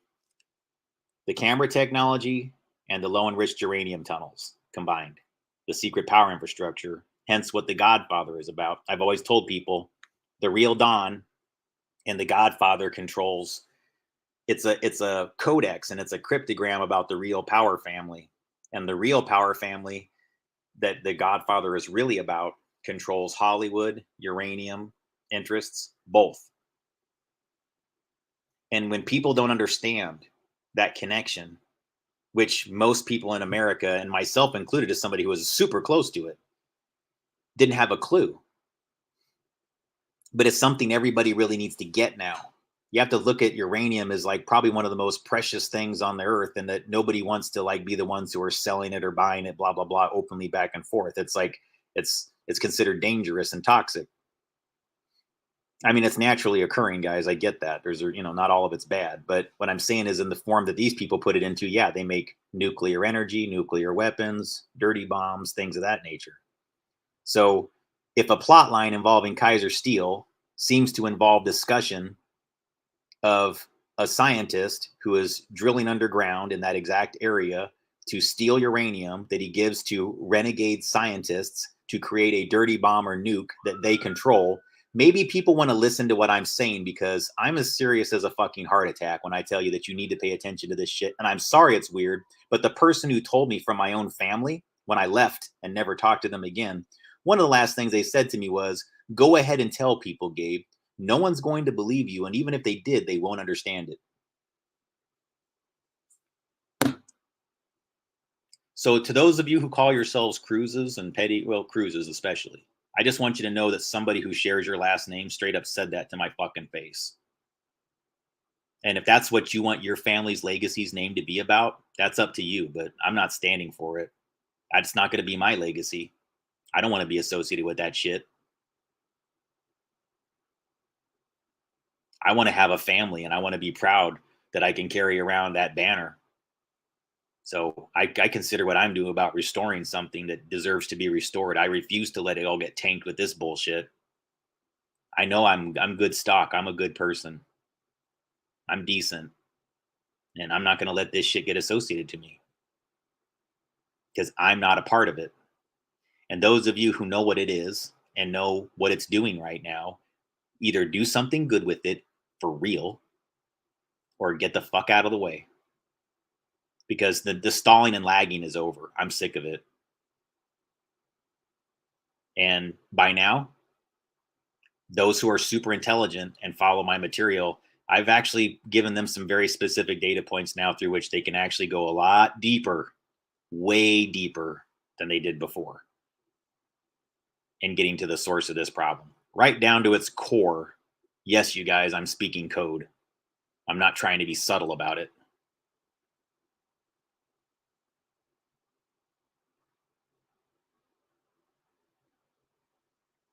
Today I've kind of had like, because this is all super obvious to me, and I know it's obvious to others. I don't expect it to be obvious to this audience necessarily, but I know there's those in the know, close to DOE functions, close to Defense Intelligence Agency functions, and larger FBI functions that definitely know I'm telling the truth. And I do not deserve to be marginalized the way that I have. Sorry to be like, soapboxy or standing up for myself type shit, but I mean, like, it's nonsense, you guys. These people, I don't get support from my family at all. And I'm doing something that's actually pretty honorable. They know that. I've actually fought the issues that I'm talking about, right, face head on. I've actually gone after it, and I've learned what happens to a person when they do. So it's one thing if the FBI doesn't help me or whatever, and I get hassles from those types of circles or strangers bother me. But the fact that not a single one except for my sister, it's only coming from my sister and anybody connected to my sister that I get the help.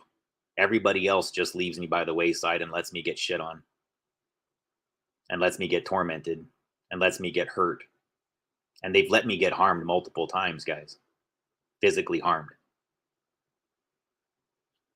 There's only so much the people that do it can get away with because they have to use more esoteric methods. They can't just walk right up and fuck with me. So they got to use scalar. They got to use things that are more electromagnetic. One thing they do completely fries my spine. I've shown people pictures of it. It starts to leave burn marks even. It starts to make my spine leathery all up and down where the skin is. My brother works at the Department of Energy and has a skull and crossbones tattoo on one leg and a nuclear radiation hazard symbol on the other one. Do you think he's really doing the holy work? I don't know what you're talking about, Gabe. You mean people get killed with X-ray guns? Crazy. I don't know what you're talking about. Fuck you, bro. Fuck you. You don't know what I'm talking about? Hey, Joaquin, Joaquin Cruz. I happen to know based on an old email you sent me, a way ancient one, but it's out there. It's somewhere in the cloud. You telling me you designed a portable fucking X-ray machine. You did. You did, little engineer boy. Yeah, dues. Yes, X-ray, directed energy weapons. Yep. What do you think a person that sticks a nuclear radiation hazard symbol tattoo and a skull and crossbones tattoo on their legs is signaling out? I don't know what you're talking about, baby bro. People are getting killed with energy weapons? Crazy. How do you look at people walking down the street, brother? How do you even stare at somebody as an honest human? Like, how do you even look at yourself? I'm wondering, dude. I am wondering how the fuck I spent like 15 years of my figurative years bunking with this deranged motherfucker. How did I turn out this good and you turned out as shitty as you are, but everybody seems to perceive it the other way around? That's what I don't get. Everybody has a complete reverse perception about who's fucked and who's doing the right thing. Wake up, Cruises, because you know what? If you're going to support his bullshit, you'll go down right with him.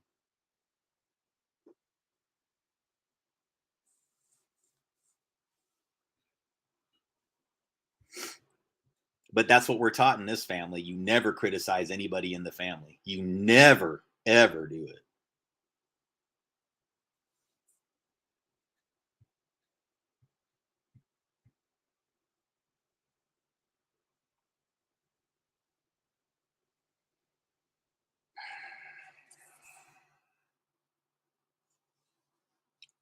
Oh, you guys, there's so much shit going on in Fontana. You have no idea. Fontana is like the epicenter of it.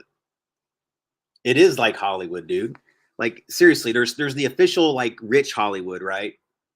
I would say rich Hollywood is like Sunset Boulevard, it's Chateau Marmont, it's Sunset, it's Rodeo, it's Beverly Hills, it's all that shit, right? It's that culture. There's that Hollywood.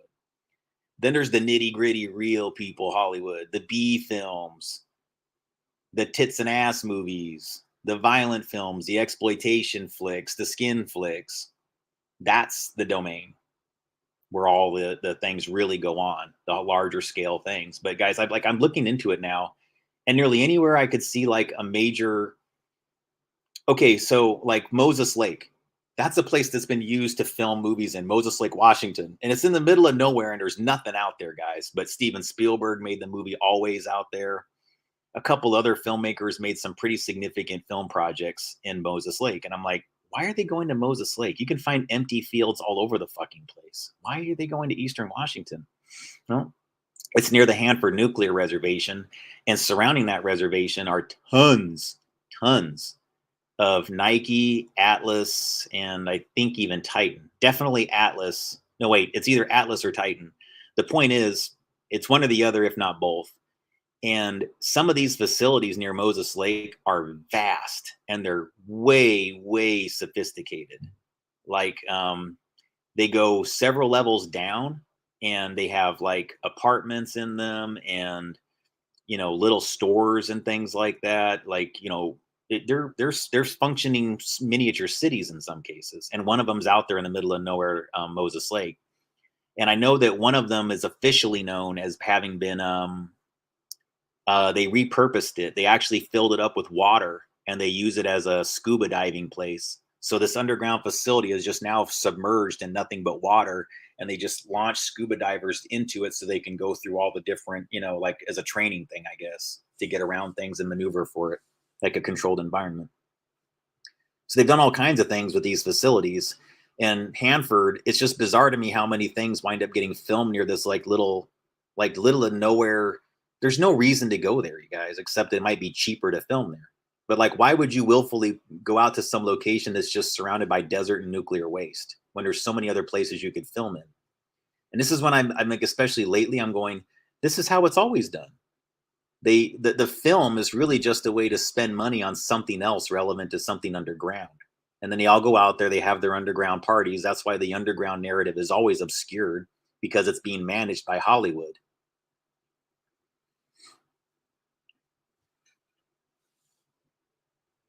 Oh, well, dude, like somebody says radiation weapons are real. Like, yeah, no shit. I mean, that's like I don't know. Is anybody even denying that anymore? I know people roll their eyes at it because they go, yeah, but why would they do it to you? Well, guys, because it's the easiest thing to do to anybody. What I'm saying to you guys is, why do you think it's always like a tower or some shit like that? When really, if you accept what Elon Musk is telling you, what's the easiest way to get everybody electromagnetically in this country? Why do people say that it happens to them nearly anywhere they go once it starts happening to them? What's the one thing they could do that a tower can't? Because guys, it'll happen to you in places where there's no service. So riddle me this, Riddler. Where is it coming from? They can spot beam. Look up light squared, legato. That's spot beam data. So if you can spot beam a signal right down to a suitcase that takes in the radio frequency signal, then distributes the data, you can take that same spot beam and just land it on somebody's skull indefinitely while they sleep. So where are the bioethics when it comes to like monitoring what Elon does? Who's even looking? How do you know? Just so you know, guys, I've actually looked into this when I'm telling you before I even I don't know what Elon uses for frequencies, but the company Legato and Light Squared, I did look into their frequencies because I got the radio sonde frequencies from Preston Nichols' books, 1,683 megahertz. Then I started sweeping near that range when I thought that there was EM fields or rogue electronic weapons in certain environments. And I kept on finding that signal would be really strong in areas where, well, for example, I found that signal where my father got cancer.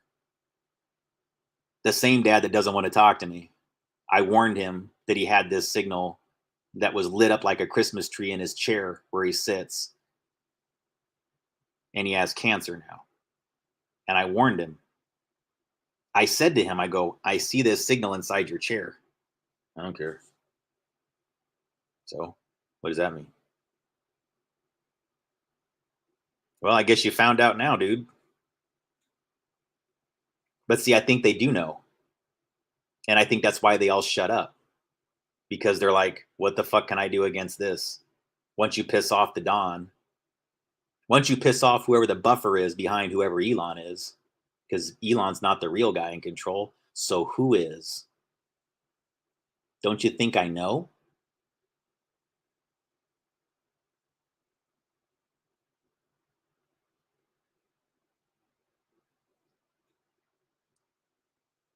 And if it is who I think it is, we've been butting heads for a long time.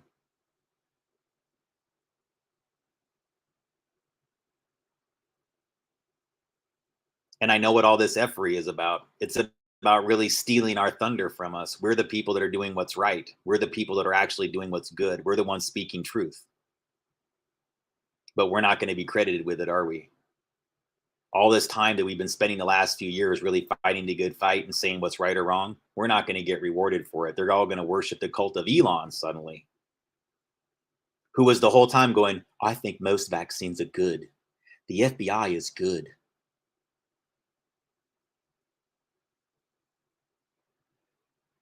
You guys are like, you're not even looking into what his positions have been historically. It's so bizarre to me. It's just like,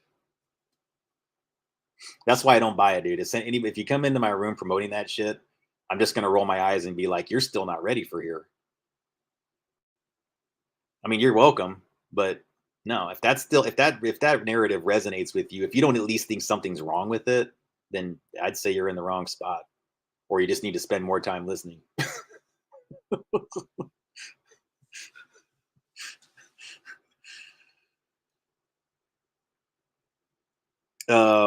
Not to sound obnoxious or anything. It's just, all right, I'm going to show you something that's a little bit gets deeper into like the history of what's filmed out there. So can we agree, folks, that when you look into Hollywood, or when you look into Hell Comes to Frogtown, that the name RJ Kizer is probably fake, and that it's a sign of a lot more fakery? And what I'm trying to get past is like, you have to think of it more than just a pseudonym or an alias. This is more than just like Stephen King saying that he's Richmond Bachman and then putting out a book. Because we all know in the background, right, that even though he's using the name Richard Bachman, it's not like he's filing taxes under the name Richard Bachman and has a social security number that's Richard Bachman. And it's not like Stephen King runs around and suddenly says to people like with a beard on and a big hat and goes like, I'm not Stephen King, I'm Richard Bachman. I mean, that's not what's happening. But it is. In that case, it's not. Okay, that's all done above board. That's a real use of a pseudonym in a real Hollywood way. Then you've got the other way where they're, in order to make more money out of thin air for one person, they can pretend to be a few different people that have social security numbers, jobs, and houses. That way, one person can have the assets of a few people. But what happens if somebody catches on and they get caught? That's part of how I push the narrative, because I started catching them doing all the fakery, and then they had to start coming up with new things to get rid of the characters that were recognized as fake. And guys, like right down to my birth doctor, I know is a fake name. I'm just telling you. And everything surrounding my birth doctor is shady. I was talking to my friend earlier. It's like I find one record that says he's 122 years old and still alive. I find another one that says that he just passed away. I find another one that says he's in his 60s and still alive and practicing. Before, he never had a junior that was doing anything. He had a son named Mark, of all things. And suddenly now he doesn't have that son anymore. His son has the same name as him. His son is a junior. Oh, that's convenient if you're not really deleting him. You're just pretending one died to get rid of my data on my story. Because when I looked at my birth doctor, guys, I'm just telling you, like the Hollywood fakery is deep.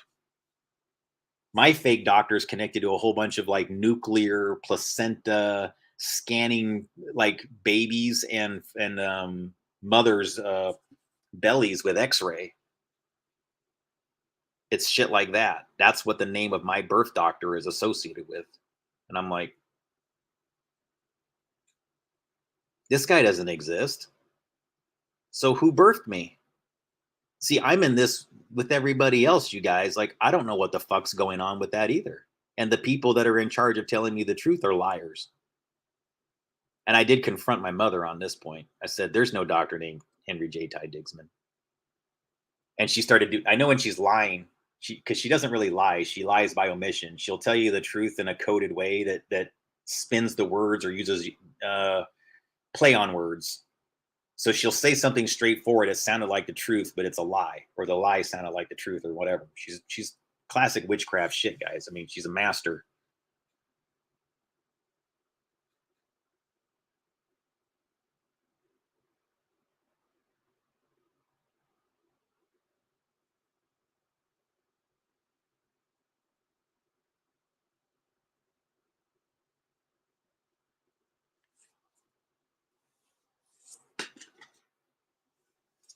So I did an article while I was down in Southern California, guys. So the reason why I try to like say my channel is a little bit different than the average one is, yes, I have things that I personally experienced through my own family and whatever, right? I have my own knowledge of these projects. I have, the relatives that were at Department of Justice, Department of Energy, that actually were in critical functions that were close to this, through which I can have a point of reference that's way more accurate than the average person.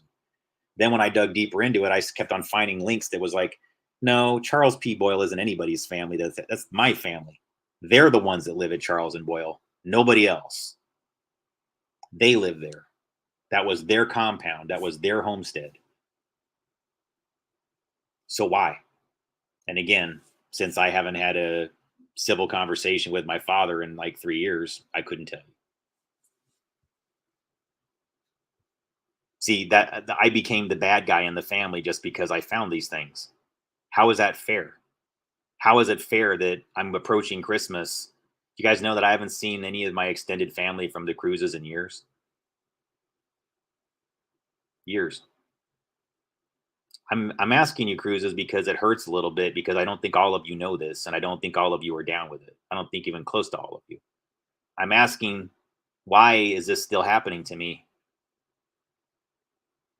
Why are you comfortable with me being marginalized and terrorized and be basically being, I mean, guys, if you had any idea the shit I deal with, I don't tell you here because I don't like to be a whiner. But it's significant.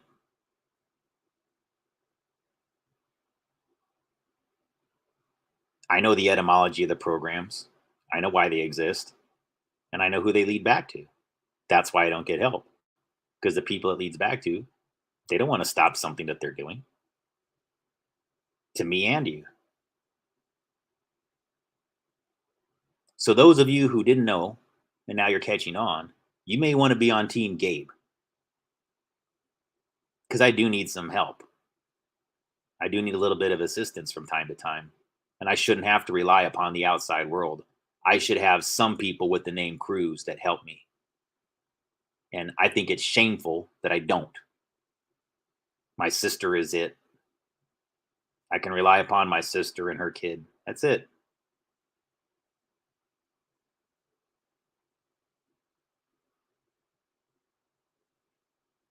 My brother's got way more resources and government access and friends and relationships and all kinds of ways to solve our problems with us. He doesn't help. He's too busy managing guys like Elon. See, it's better to manage your perceptions than actually do something, isn't it? I'm here, I'm waiting to do something. I'm like, I don't even want to wait. I'm like pounding the door down, going, I want to do something. I will do something, whether you want me to or not. Stop letting me go to waste here. What a waste, dude. You got a guy like me that's willing to put my fucking neck out. I'll put all the risk, every single thing, and you just keep letting this all, just like all this work, all this effort. I'm down. I have 20 viewers in here and 2,000 subscribers, and you're artificially amplifying frauds. As long as you say Q, you're going to get 10,000 viewers instantly, right? And because I won't say the magic letter that I know is manipulating you, I don't get the viewers.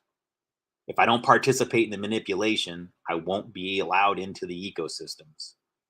That's the way they've always functioned. Oh, you won't lie? Yeah, oh, Gabe, you're not going to promote the Elon lie. Well, fuck you. You don't get access. But if you're willing to play gray with it or play fake enemy to it, but not really speak to the real issues, I promise you, they'll stick your advertising on every single major newspaper, and you'll be on Times Square, and you'll be on LA billboards next to every freaking Sunset and Rodeo and all of it. Even if you're alt media.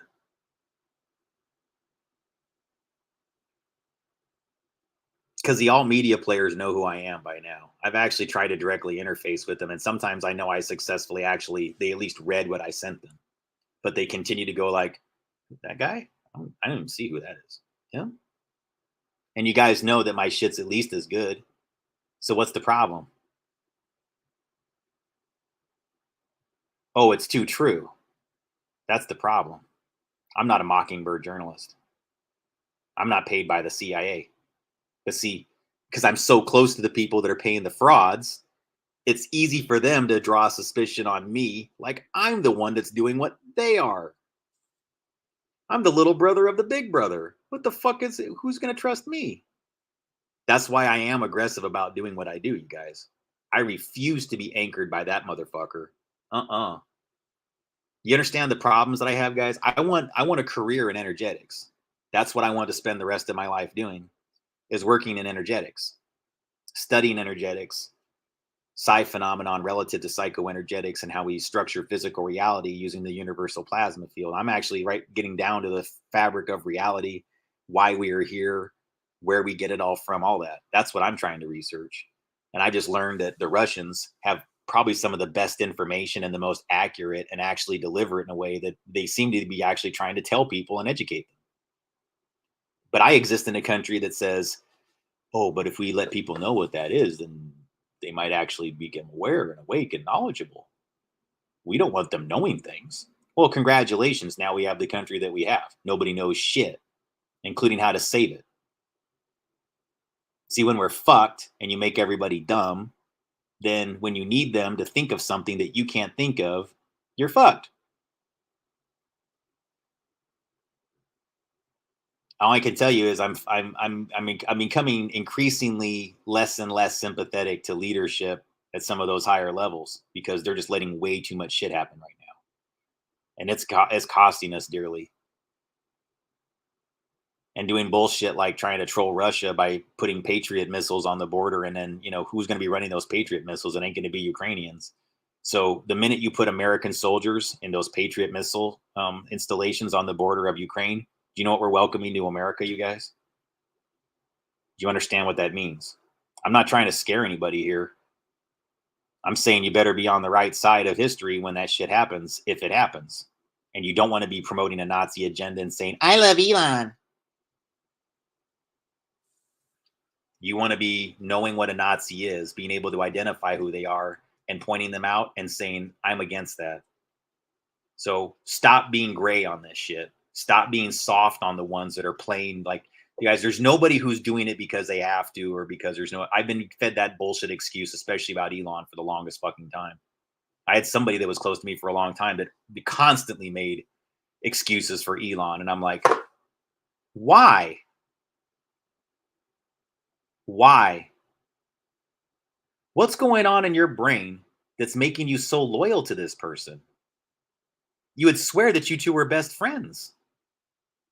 Like, there's people that I've known for years that I don't have this much confidence in. But you're willing to like sell the whole goddamn, your entire reputation and be like, no, he's the most amazing person. How could you possibly be that critical? No, he's doing it. He has to be that way. He can't just come out and say bad things about human traffickers. Of course he can. He's one of the richest motherfuckers alive. If Elon can't come out against human traffickers, who the fuck can? Oh, guys, no, he's talking to Eliza Blue, though, on Twitter, so he's handling it.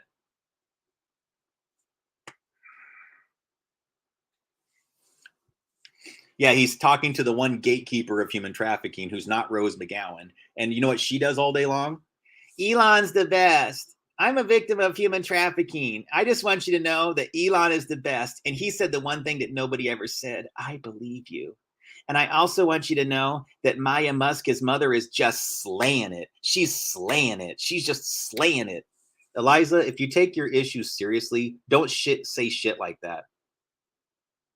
This is too serious, man.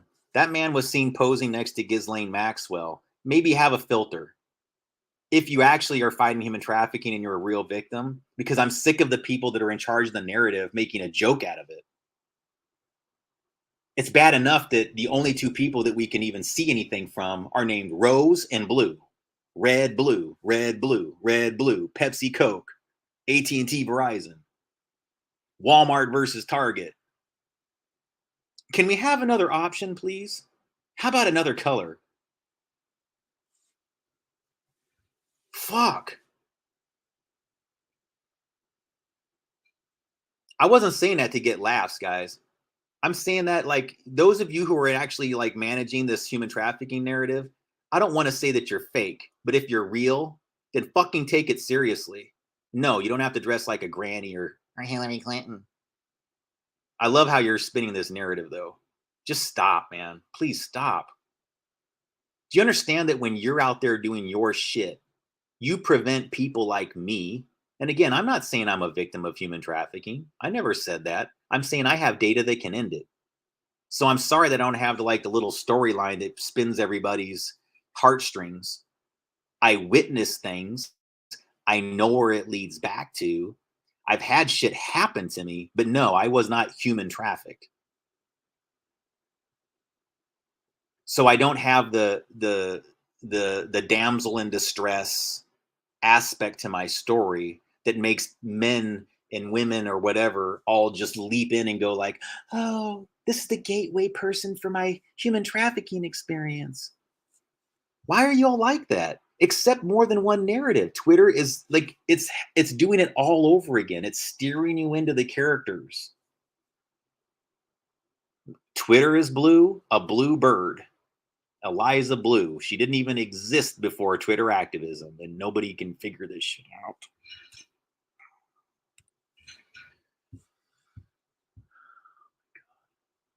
What are we going to do?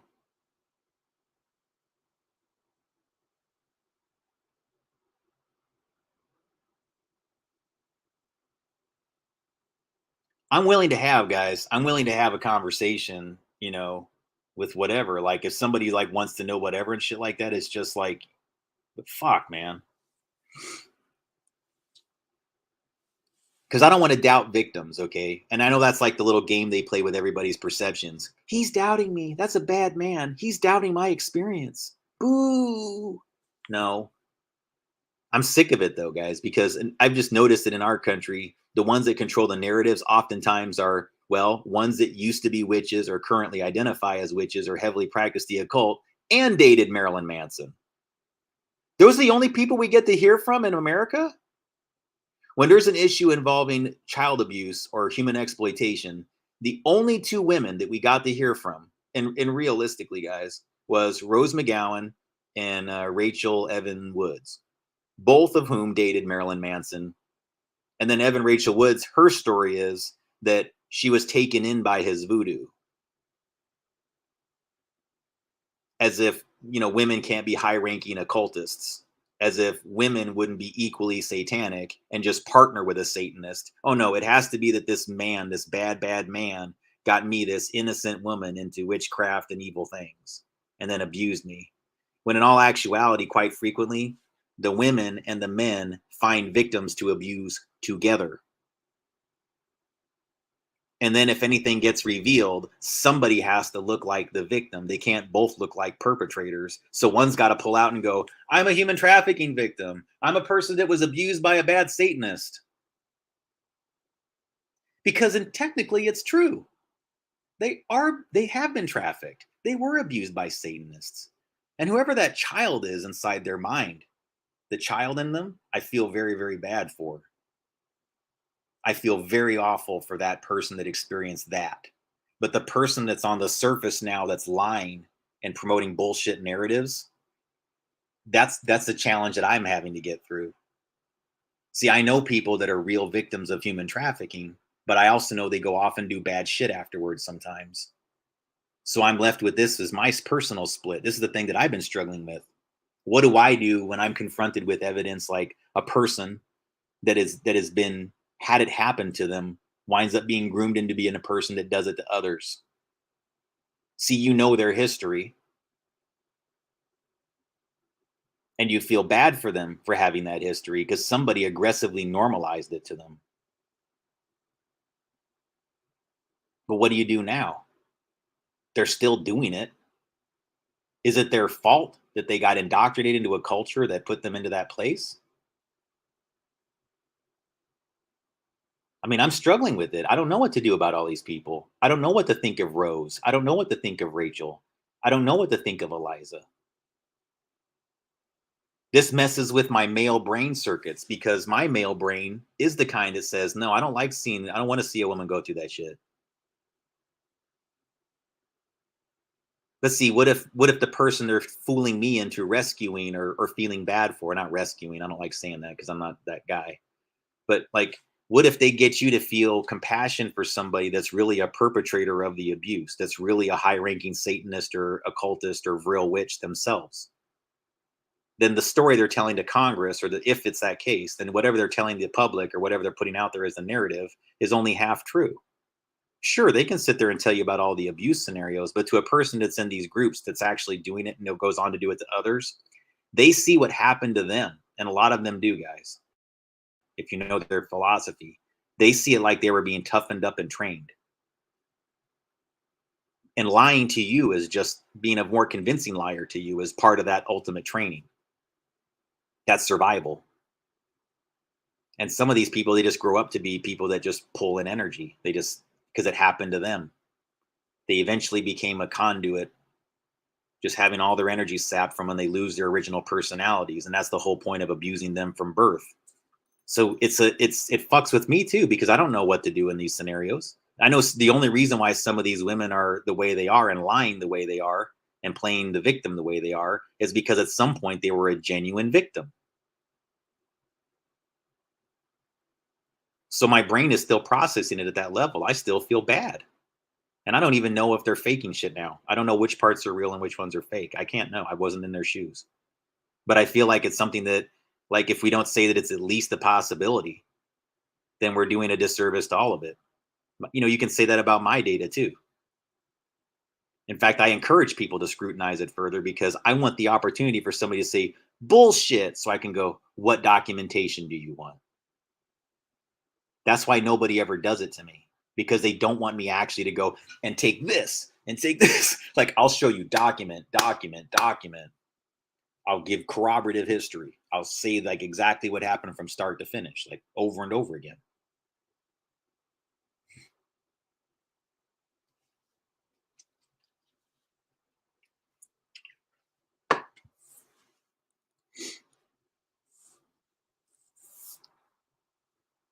So that Kaiser Steel facility, you guys, in particular, the reason why Frogtown as a movie puts all that information about underground tunnels, about uranium trades for arms, about all those things is because that's what is going on. The as above is the movie, the so below is what they do while they're pretending to film the movie. The movie doesn't take that long to do. They get all that part done. And then they spend another part of the time working on a project underground. And people would say, like, well, what would be the reason? I would argue it would be the film projects would be the reason to bring in large groups of talent that wind up upgrading the underground tunnel systems with their communication networks, because they're going to have wireless or wired communication underground, all those kind of things. These are all things that you have to do. You have to have lights down there. You have to have, install things. You have to upgrade things. You have to have technology innovations down there. And so the movie studios are in cahoots. The film and television studios are in cahoots with the uranium interests. And then all of them get the protection by a very corrupt and involved and paid off FBI and Department of Justice, because the Department of Justice in turn uses the same Hollywood system to create new personas for people in witness protection. And those witnesses are just gangsters. They're cartels. They're gangs that have been recruited, not protected as witnesses, because they're not witnessing shit. They're being hidden. I know because it happened to my grandfather. He was a serial pedophile. He got caught. When he got caught, they covered it up.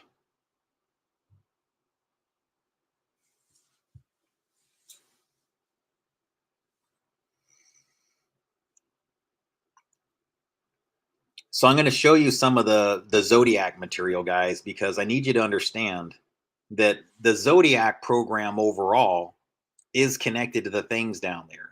And I'm going to show you a specific thing where I go through the whole maps, the New Line cinemas. And if you've been watching the last few nights, especially my thing on last night about Tule Lake and the Nazis and Operation Paperclip and where they got brought into there, some of this material will make more sense because I actually draw the connection between New Line Studios.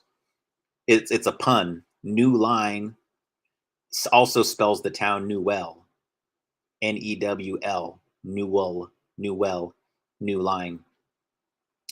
And so Newell is where the Nazis came into the Tule Lake segregation facility. And again, I don't think that everybody at New Line Cinema is by a long shot because they're a good studio.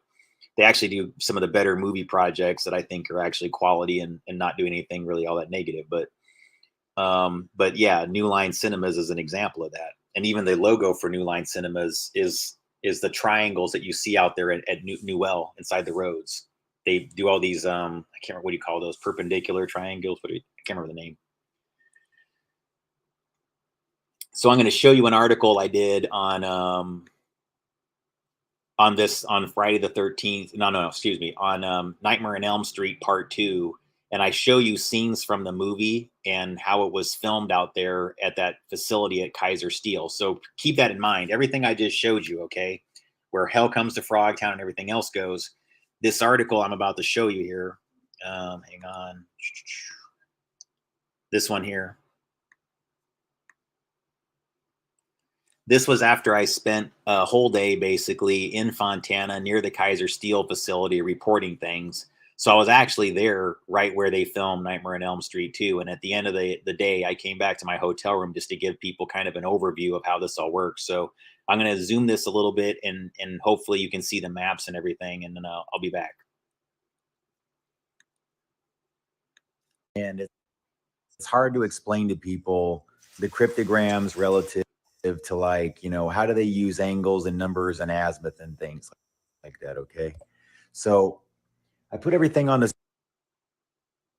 screen here to kind of give you a quick display and a visual of how the maps work and how they use the angles relative to the new well. Okay. So basically the way this all leads back to, you guys, the Zodiac, it's a paperclip Nazi thing. Okay. It basically is a mass resonance manipulation event to get everybody's attention fixated on symbols relevant to things that they work on to give them influence. So we have a studio called New Line Cinemas, okay?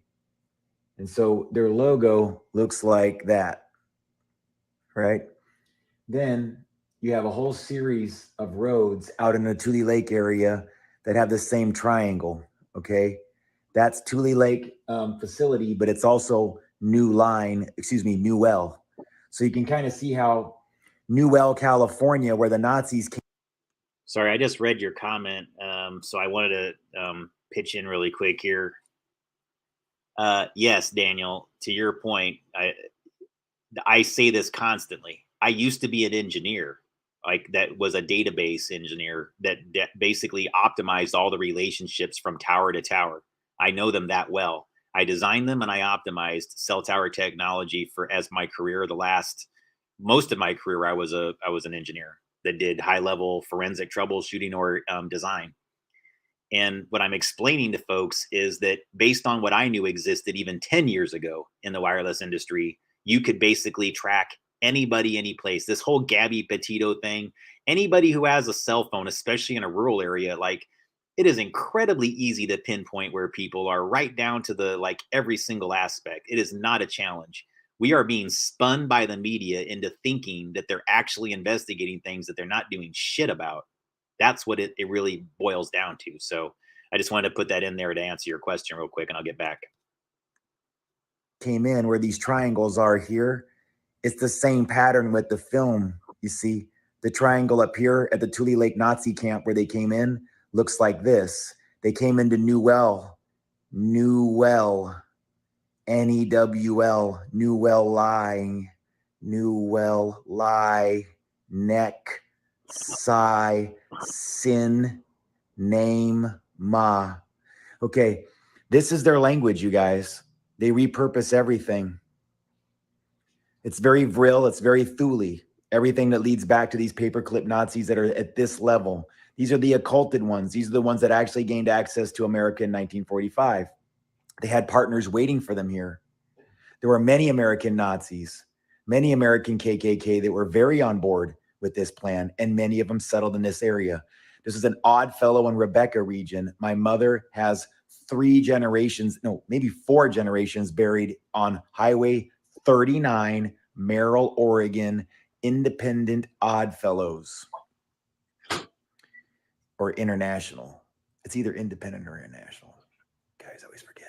Anyways, so that's Highway 39 leading into Merrill, Oregon, comes down into Tule Lake to New Well, the New Well line. This is why I always try to tell you guys, Merrill and New Well, Tule Lake is the real, it's the bloodlines on one side of these Hollywood families. They've given themselves influence. They gave it to themselves. All right. So what do I mean by that facility, guys? So when I showed you that symbol there, right? New line. Okay, now let's look at that. You can see that that's it, Tule Lake. Then this right here is literally, guys, kind of like their Ellis Island. So within that triangle is this facility. There's 113, and then there's 139. You can see the roads cross 113, 139. Again, those are 2 ciphers they love to use, 113 and 139. Why? 13 is the mafia. 39 is 3 times 13. It's triple 13s. So you've got the double mafia, the double 13 mafia in Fontana leading up to Merrill Avenue. Fontana Avenue in Fontana, California goes up to Merrill Avenue. Merrill, Oregon is where all this is. But that's way far away from Fontana, California. So what's the connection? Nazis, secret Nazis, the ones that don't tell you who they really are, the ones that hid their lineage. Many of them even told you they were Jewish. No. Sorry, guys. There's so many people in America that faked either some degree of ethnic lineage, some fake being Jewish and some fake being Mexican. Or both. I don't fake anything, just, you know. Just telling you there's people who fake it. So it gets complicated. What happens if you're raised Jewish or you're raised Mexican or you're raised in an ethnic family and you discover, well, maybe you're not that. All right. So what does this all get back to, guys? Like I said, the mafia has this whole kill line set up in New Well or in Fontana Avenue. So if you look here, I showed you earlier today the filming locations in Fontana, California, Kaiser Steel. You scroll down, you'll see Terminator 2 was filmed there, Robocop, Mortal Kombat, The Running Man, Stephen King. A Nightmare on Elm Street, Freddy's Revenge, Nightmare on Elm Street 2. This is where it gets interesting, you guys, because remember I told you Fontana Avenue has a kill line. The New Line Cinemas released Nightmare on Elm Street 2. Yes, it's their studio. New Well, California, New Line, the New Well line, the EW line. Where is the EW line? What's an EW? An electronic weapon. Are you starting to understand? So Fontana Avenue extends 44.66 degrees. Isn't that interesting? Right? By the way, guys, if you're curious, this is the segregation center sign where they all came in. That's where the Nazis were. Yes, we had Nazis there. You didn't hear about that though, did you? Unless it was Gabe. Probably nobody told you before unless you already knew. Seriously. It's one of those stories that nobody talks about. And then, all right, sorry, tooting my own horn. All right, so Nightmare on Elm Street 2, Freddy's Revenge. That's the movie. Now let's, I might get copyright, but whatever. I don't care. So check this out, guys. I want you to notice here, New Line Cinema, right? So again, remember the cipher, New Well. Just like the town, N-E-W-L, New Well. Okay, New Well, California is where the Nazis came in. So who do you think really owns this studio? It's a little bit like Castle Rock. Castle Rock is a Zodiac thing. Why do I know? How do I know? The Zodiac referenced Castle Rock. The Zodiac references New Well, California. You see, these films, guys, are more than just films. These are admissions. These are confessions. This is the mafia telling you what they are. This is the mafia telling you what they do. You should pay attention to what I'm telling you guys, because I'm not a normal like disclosure person. When I tell you the numerology and everything, I give you some real data you can apply to it. Today, I gave you everything. If you're a real life Nancy Drew, and I love you, real life Nancy Drews, you know I do. You're real life Nancy Drew. You're going to do some detective work with me here. And I'm going to show you what happens in Friday or Nightmare on Elm Street 2. All right. So I fast forwarded to 44 minutes. Okay, remember I told you the kill line in Fontana at Kaiser Steel, which is now California Steel, takes place at, guys, the kill line's 44.66 degrees. This scene in Nightmare on Elm Street begins at 44 minutes. They go to where the 44-degree kill line is in Fontana, California, is where this scene is filmed. Now, you tell me, am I wrong?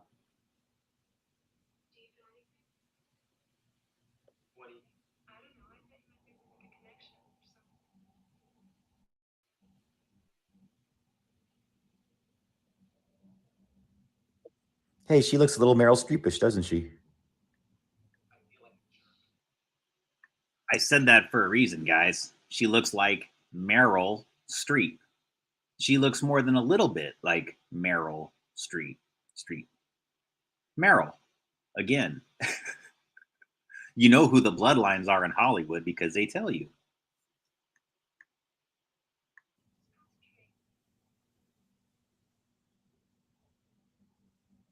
Yeah, Kaiser Steel. I was there today.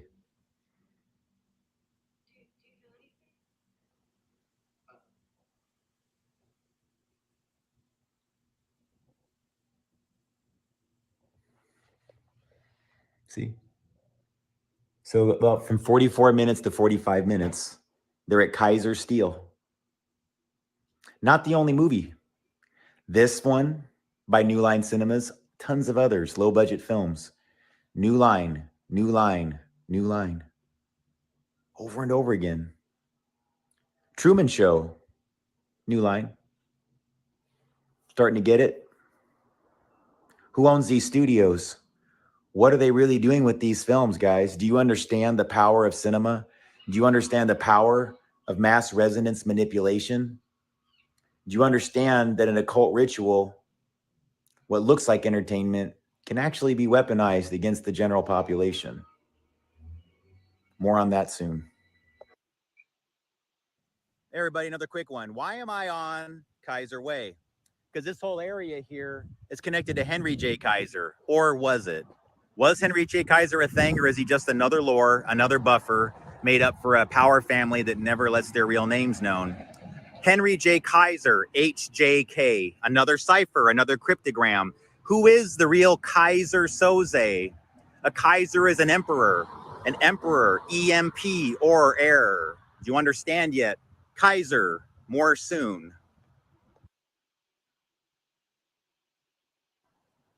All right, guys, this is a short one. It's a clue for you, though. Why, when you come down 4th from Hawthorne's, once you reach here, this used to be Hermosa. Hi, everybody. I'm reporting to you here from Riverside Community, Riverside City College.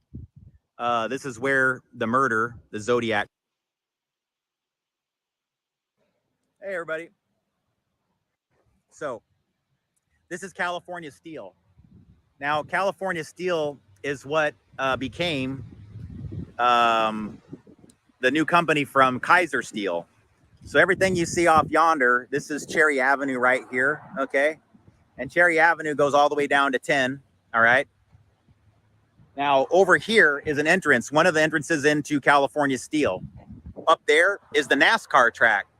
NASCAR track goes around in circles over and over and over again. People go, yay, and they go, oh.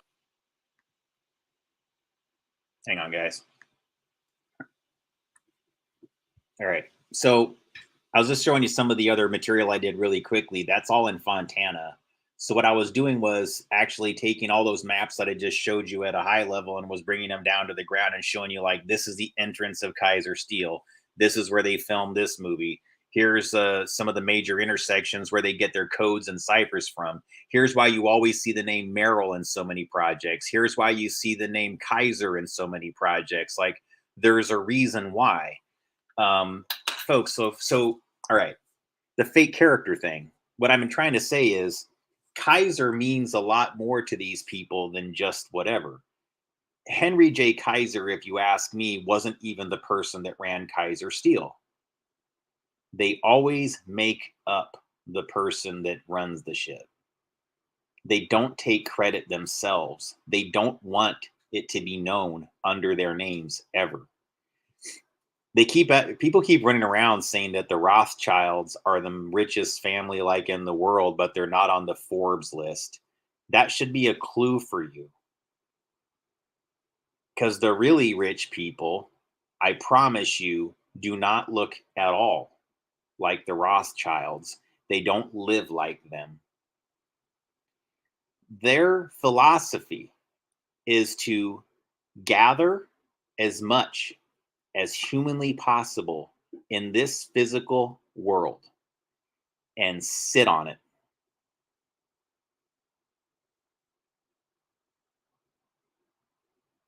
Stall it, lag it, freeze it, and prevent it from moving. This is truly what their philosophy is. They have their power in the physical world. Yours and ours is in the biofield. The game is to get us to create their physical universe through our biofields. This is the next level of what we're trying to get down to understanding on my channel, at least, myself included, and what I want people in the audience to understand overall together. That this is the game. In fact, I would argue that to really accept this channel for at full value, you have to at least understand like the physical universe and the non-physical in a similar fashion to me. I mean, you don't have to believe what I believe. I'm not saying that. But, you know, we would have to agree on certain levels of like how we structure reality for us to even agree on a lot of things. That's why I find that like abortion, I used to, when I had a different opinion on it, I used to tell people like, that's just an issue that you guys should just like drop amongst each other because you're philosophically different. And until you change your philosophies, which is like your religious structures, you're never going to have a civil debate on that issue because you can't agree on the concept of where life begins at a philosophical and religious level.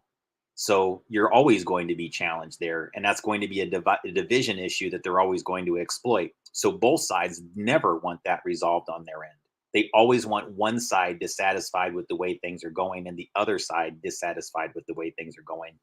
So division politics insists that there has to be a 50-50 split where everybody is left unsatisfied and unresolved. And it's not necessary because we're being tricked into polarity.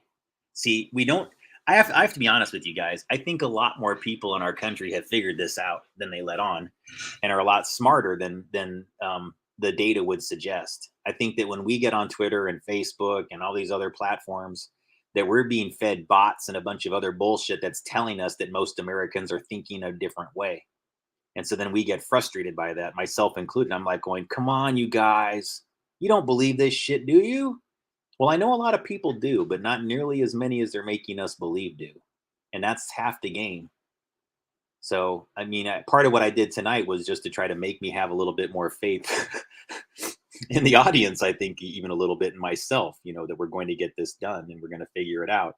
But that's why I kind of do things the way that I do, is so that you know that, like, as weird as this information is, it's pretty specific, you guys. It goes back to some pretty specific areas where this camera technology was designed and run from. And, you know, a lot of people add cover. And that leads back to that paperclip thing.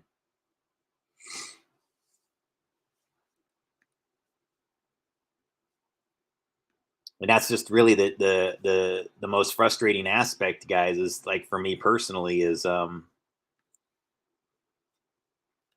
you know, I'm aware that it took me a long time to wake up from this synthetic reality and this idea that things work a different way than they actually do.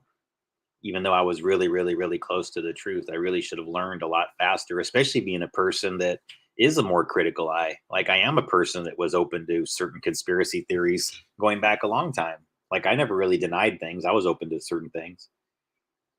But you know, a person a lot of times will put their blinders on to the things that are closest to them because it's just the thing that is going to. It's the most difficult thing to confront. I mean, it is what actually formed who you are in all your early years.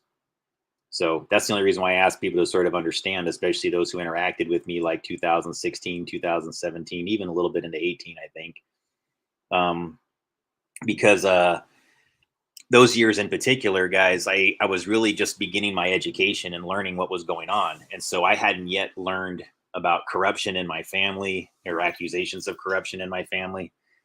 I hadn't learned. I mean, I literally, these were non-events. I mean, I want you to think about that, guys. If my family is this good at keeping my wool, pulled over, the wool pulled over my eyes as one of their family members, like I had no idea I had an aunt that was blacklisted from Russia. I didn't know that I had an uncle that had all these people in Seattle that was pissed off at him at the different school districts for all the shit that he had done to them. I didn't know. I didn't know there was actually press articles that they pissed off so many people. There's even mainstream press articles, not just alternative press ones that complain about my family. And then I found ones that were like from Russia talking about my family. Can you imagine that? Like you were clueless that anybody even knew who your family was, and then one day you wake up and you're like, holy shit. Not only are there like a bunch of people that know who my family are, there's Russians that know who my family are. Fucking Russians know who my family are.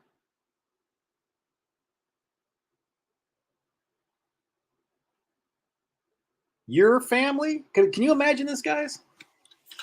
Do you imagine? Let's be real here. Do you honestly think that the country, the government of Russia, would go to the great lengths of blacklisting my aunt, married to my uncle Ricardo? She's blacklisted from their country. She's not allowed to enter. Do you think Russia knows nothing about anybody else in her family? Do you think they just simply went like, oh yeah, she's that person over there that did that to us. We're not going to try to learn any more intelligence on those people. No, they were, I mean, you don't blacklist somebody from your country unless you feel like you've got a pretty good reason. Because of how politically damning it is. Why would you take the risk?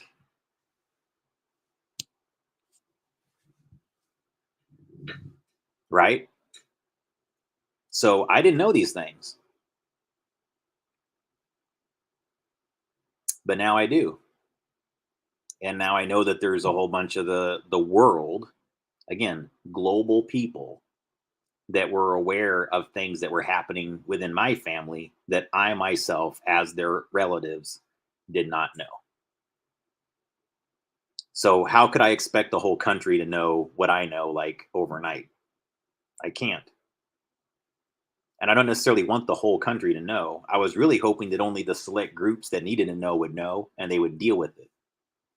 But the problem that I'm getting is that it's extremely difficult for even those groups to get through it without there being a certain amount of public support. You have to be able to do, like, I do these things, I call these full metal disclosure sessions. This really isn't in the spirit of a full metal disclosure session, what I've been doing lately. Mostly because I lost my locations to do it in. But usually I do these things that are called full metal disclosure in ways that are more directly like broadcastable and viewable, where I'll literally project the documentaries that I've done on a television screen, a large television screen, and I'll like get a hotel like on the top floor or at least on a visible floor, excuse me, from multiple different directions, where, or it doesn't have to be top. I mean, the whole point is line of sight visibility. So if that gets you down below, fine, whatever it is. But the point is you want somebody to be able to see the television screen inside your hotel room when the sliders open or through the window. and then they can just aim a camera towards it like they're surveillancing you, and I just welcome certain parties to do it, and I let them watch my show for several hours, and I just literally have hours of documentary material that I produced myself that's filled with information and disclosure that that is relevant to all the different groups. And I have a whole playlist of the videos that I play for them back to back, complete with subtitles and closed captions, all of it, you know, updated so it's accurate. I even add information to it to make it even more comprehensible. So I have these different ways that I get the information out, even in a shadow banned environment. So that ensures that if I get somebody's attention and they know where I'm going to be and they're tasked with watching me, then they get a show. And guys, you don't think that I got the attention of some pretty serious people? I mean, you know, like if my aunt's blacklisted from Russia and I actually wrote the Russian embassy, somebody's following me. Now, can we agree that that's logical? See, when I say, okay, I want, like, let's go through this, guys. Let's just, like, I want you to think this through logically. My aunt has offended the Russian government so badly through her actions through the Department of Justice that she's blacklisted. So is it logical for me to assume, as her nephew, who her husband actually did stay in contact with for a while, is it logical to assume that perhaps some foreign entity would be interested in me, and not just me, but anybody close to my Aunt Catherine in any way? Correct? Is that, can we agree? Is there anybody here? I'm just wondering, is there anybody here who thinks that's illogical or that that's a paranoid conspiracy? And you don't have to answer, because I'm putting this out to some other people out there, because some people listen to my brother, and my brother likes to present this narrative to them that I'm some tinfoil hat guy. So what I'm trying to present to you guys is real logic, not presented through his little bullshit lens where he's obviously trying to lead you into a conclusion. I'm asking you. If you disagree with me, that's okay. I would argue that if your answer is no, they wouldn't be interested in me, then you're clueless. I would disagree with you, but I wouldn't say that whatever. So if my aunt being blacklisted from Russia wasn't enough to get me attention from that angle, then couldn't we agree that those who understand that my brother was in charge of a major national security surveillance function involving nuclear materials at a major lab in America, that me being his little brother and being somebody that has had a more or less shaky relationship with him, that somebody out there would be interested in me too? Can we agree? Now, again, you don't have to agree with me, but I'm saying that this is logical in my mind. But when I present this type of logic and reasoning to people in my own family who are close to it and must understand that this is true, they will go, no one would have any interest in you, Gabe. Why would you even say something like that? That's completely ridiculous. Why would anybody be interested in you? I don't know. I have a YouTube channel. I talk about all this shit. I directly reference people in Russia. I directly reference people in this country that are real. Yeah, I think that it's logical to assume that sometimes somewhere out there, more than one or two people might demonstrate above average interest in me and make a point to learn what I'm doing. And so I've learned just to be used to it. I don't like it, but I'm adjusted to it now. It's taken me years to adjust to. Imagine that, because I'm an intuitive. I'm a very strong intuitive. Do you know what it was like when people started showing interest in me and I didn't know where it was coming from? It was maddening. Because my aunt had been blacklisted from Russia by that point. So you had people that were starting to show an interest in me that were both within the US government and foreign governments. And I'm just running around like all clueless about what's happening and going, what the fuck is happening every time I go someplace? There is some shit going on here. Like, there's people showing like a lot of interest in me. What is up? And it wasn't paranoia and it wasn't delusional, but my disingenuous ass brother, who is in a national security function, who knew all this, tried to present that to me as my reality and did not try to even remotely inform me or validate my concerns about potentially being tracked by a foreign government, let alone by some rogue groups within the United States who may have differences with my aunt or even agree with her.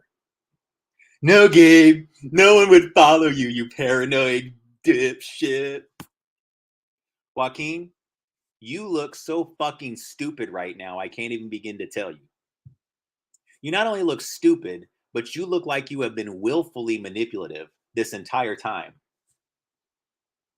Same for you, Rudy. And Diane, everybody knows you're a fucking liar, so that's already known. I'm not challenging anybody's perception of anybody.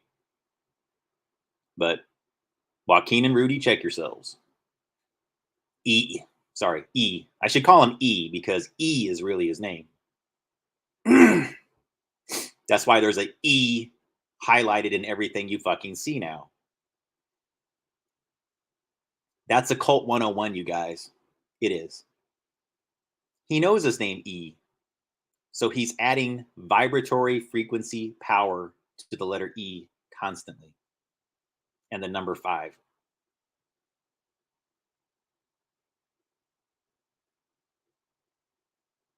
Frequency, energy, vibration.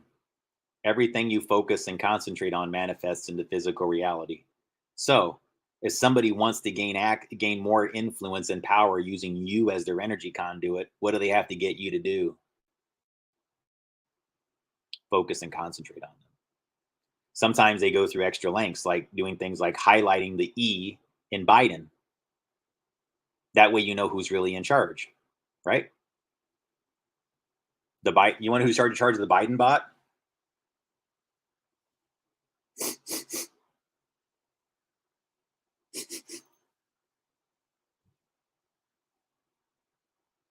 I signed legislation.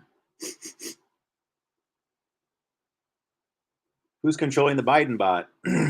My guess is it's probably that red E in his name.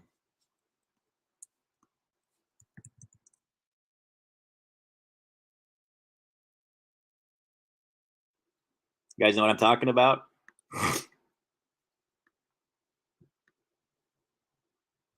Why? Guys, ask why. Ask why. Somebody, see, but here's the thing, guys. Finding out why that E is red in the Biden sign is a little bit like trying to get the FBI to arrest the human trafficking pedophile mafia. They'll all act like they don't know, but they know. We all know why this is a red E, who's up behind the scenes. We all know. The family knows. The mafia knows. Because Biden obviously is not running shit. Why would Biden select a guy like Sam Brinton to be the Secretary of Spent Nuclear Waste? And he turns out to be some deranged freaking... I don't care that the guy's got it. Guys, get your freak on. I don't give a shit. As long as it involves adults and you don't steal ladies' luggage, you're fine. It'd be nice, though, if you didn't, like, display all your shit while you're running critical functions of our country. I say that to everybody. Even if you're just a regular freak that's this hetero freaky shit. Maybe just keep that under wraps.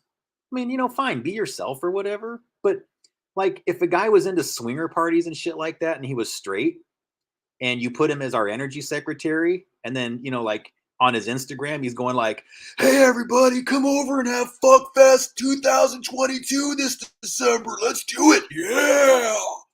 I'd be like, yeah, I don't think that you should be in that government role. See, and that was like a straight hetero, crude sexual thing, right? So am I just picking on somebody who's gay or non-binary? No. I'm saying that it's just like, just don't do it because you're making our country look fucking stupid. But they don't care. E. Biden. Guys, even the Hunter Biden laptop is a lot of spin. Rosemont, Seneca is spin. My investigation was getting close to Rosemont, right? You know who the Rosemont's connected to. There's one motherfucker that I know hates me that watches every stream. He knows what Rosemont is. He's got an underground facility on Rosemont out there in Westland, Oregon, right, buddy? I've got pictures of it before you had it edited in Google Earth. Just so you guys know, there's this dude out there in near the, like in some rich Portland suburb, and it's on this road called Rosemont, and he's got an underground staircase in his yard that goes to an underground facility, and I found it on Google Earth, and I know who this guy is. Okay, I actually know who he is. I've never met him, but he dated one of these, a gal that I used to date, and he doesn't like me. She told me as much when we were dating. And I don't know him. I've never met him, but he was apparently jealous of me for a while. And he's some $10,000 a month trust fund bitch. And he's the real Rosemont, you guys. Before Hunter Biden's laptop and any of that shit ever existed, and there was any other problems with any of those things, I was investigating this dude, and I'm not going to say his name right now, and his property on Rosemont near Portland. And I got tons of records. One of his companies is named Dionysus. You know who Dionysus was, right? The god that got all the women like intoxicated, and they had big sex orgies and shit on the hills and everything like that. That's what Dionysus does. The god of wine and sex parties. Hey, it's like I said, I don't care, man. As long as your shit's all amongst adults, everybody's consenting, nobody's being manipulated or, doped up and shit. Do what you got to do. I don't care. If everybody's enjoying themselves and nobody's under duress, it's not my business.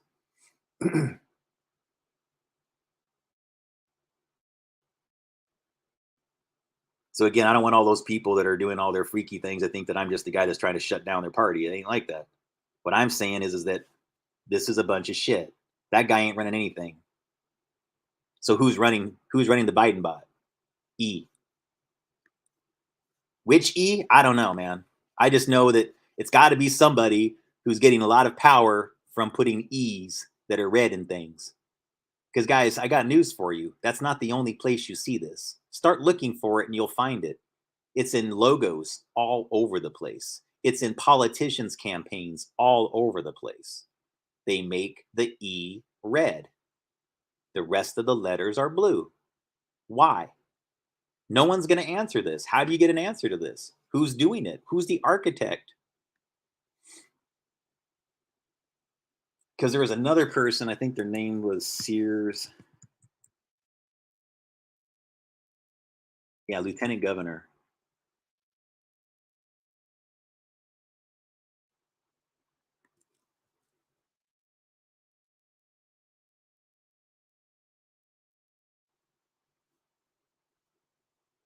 Okay, here we go. Guys.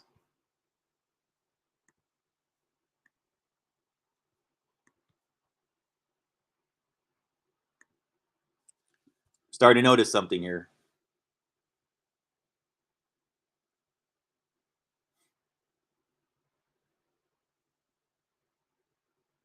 See, I don't know anything about her. What I'm wondering is what's going on with this red E and the other letters or something else.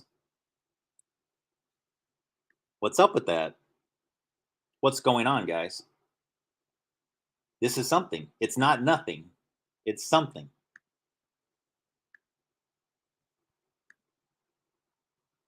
So who?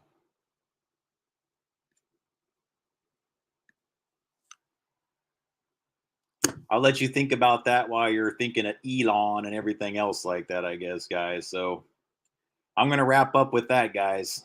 So hopefully that was educational and everything else like that. I don't want to keep going on and everything. I think I've kind of made my point tonight. So do have a good, blessed weekend, and probably see you tomorrow night if you feel like joining. Good night. Thank you.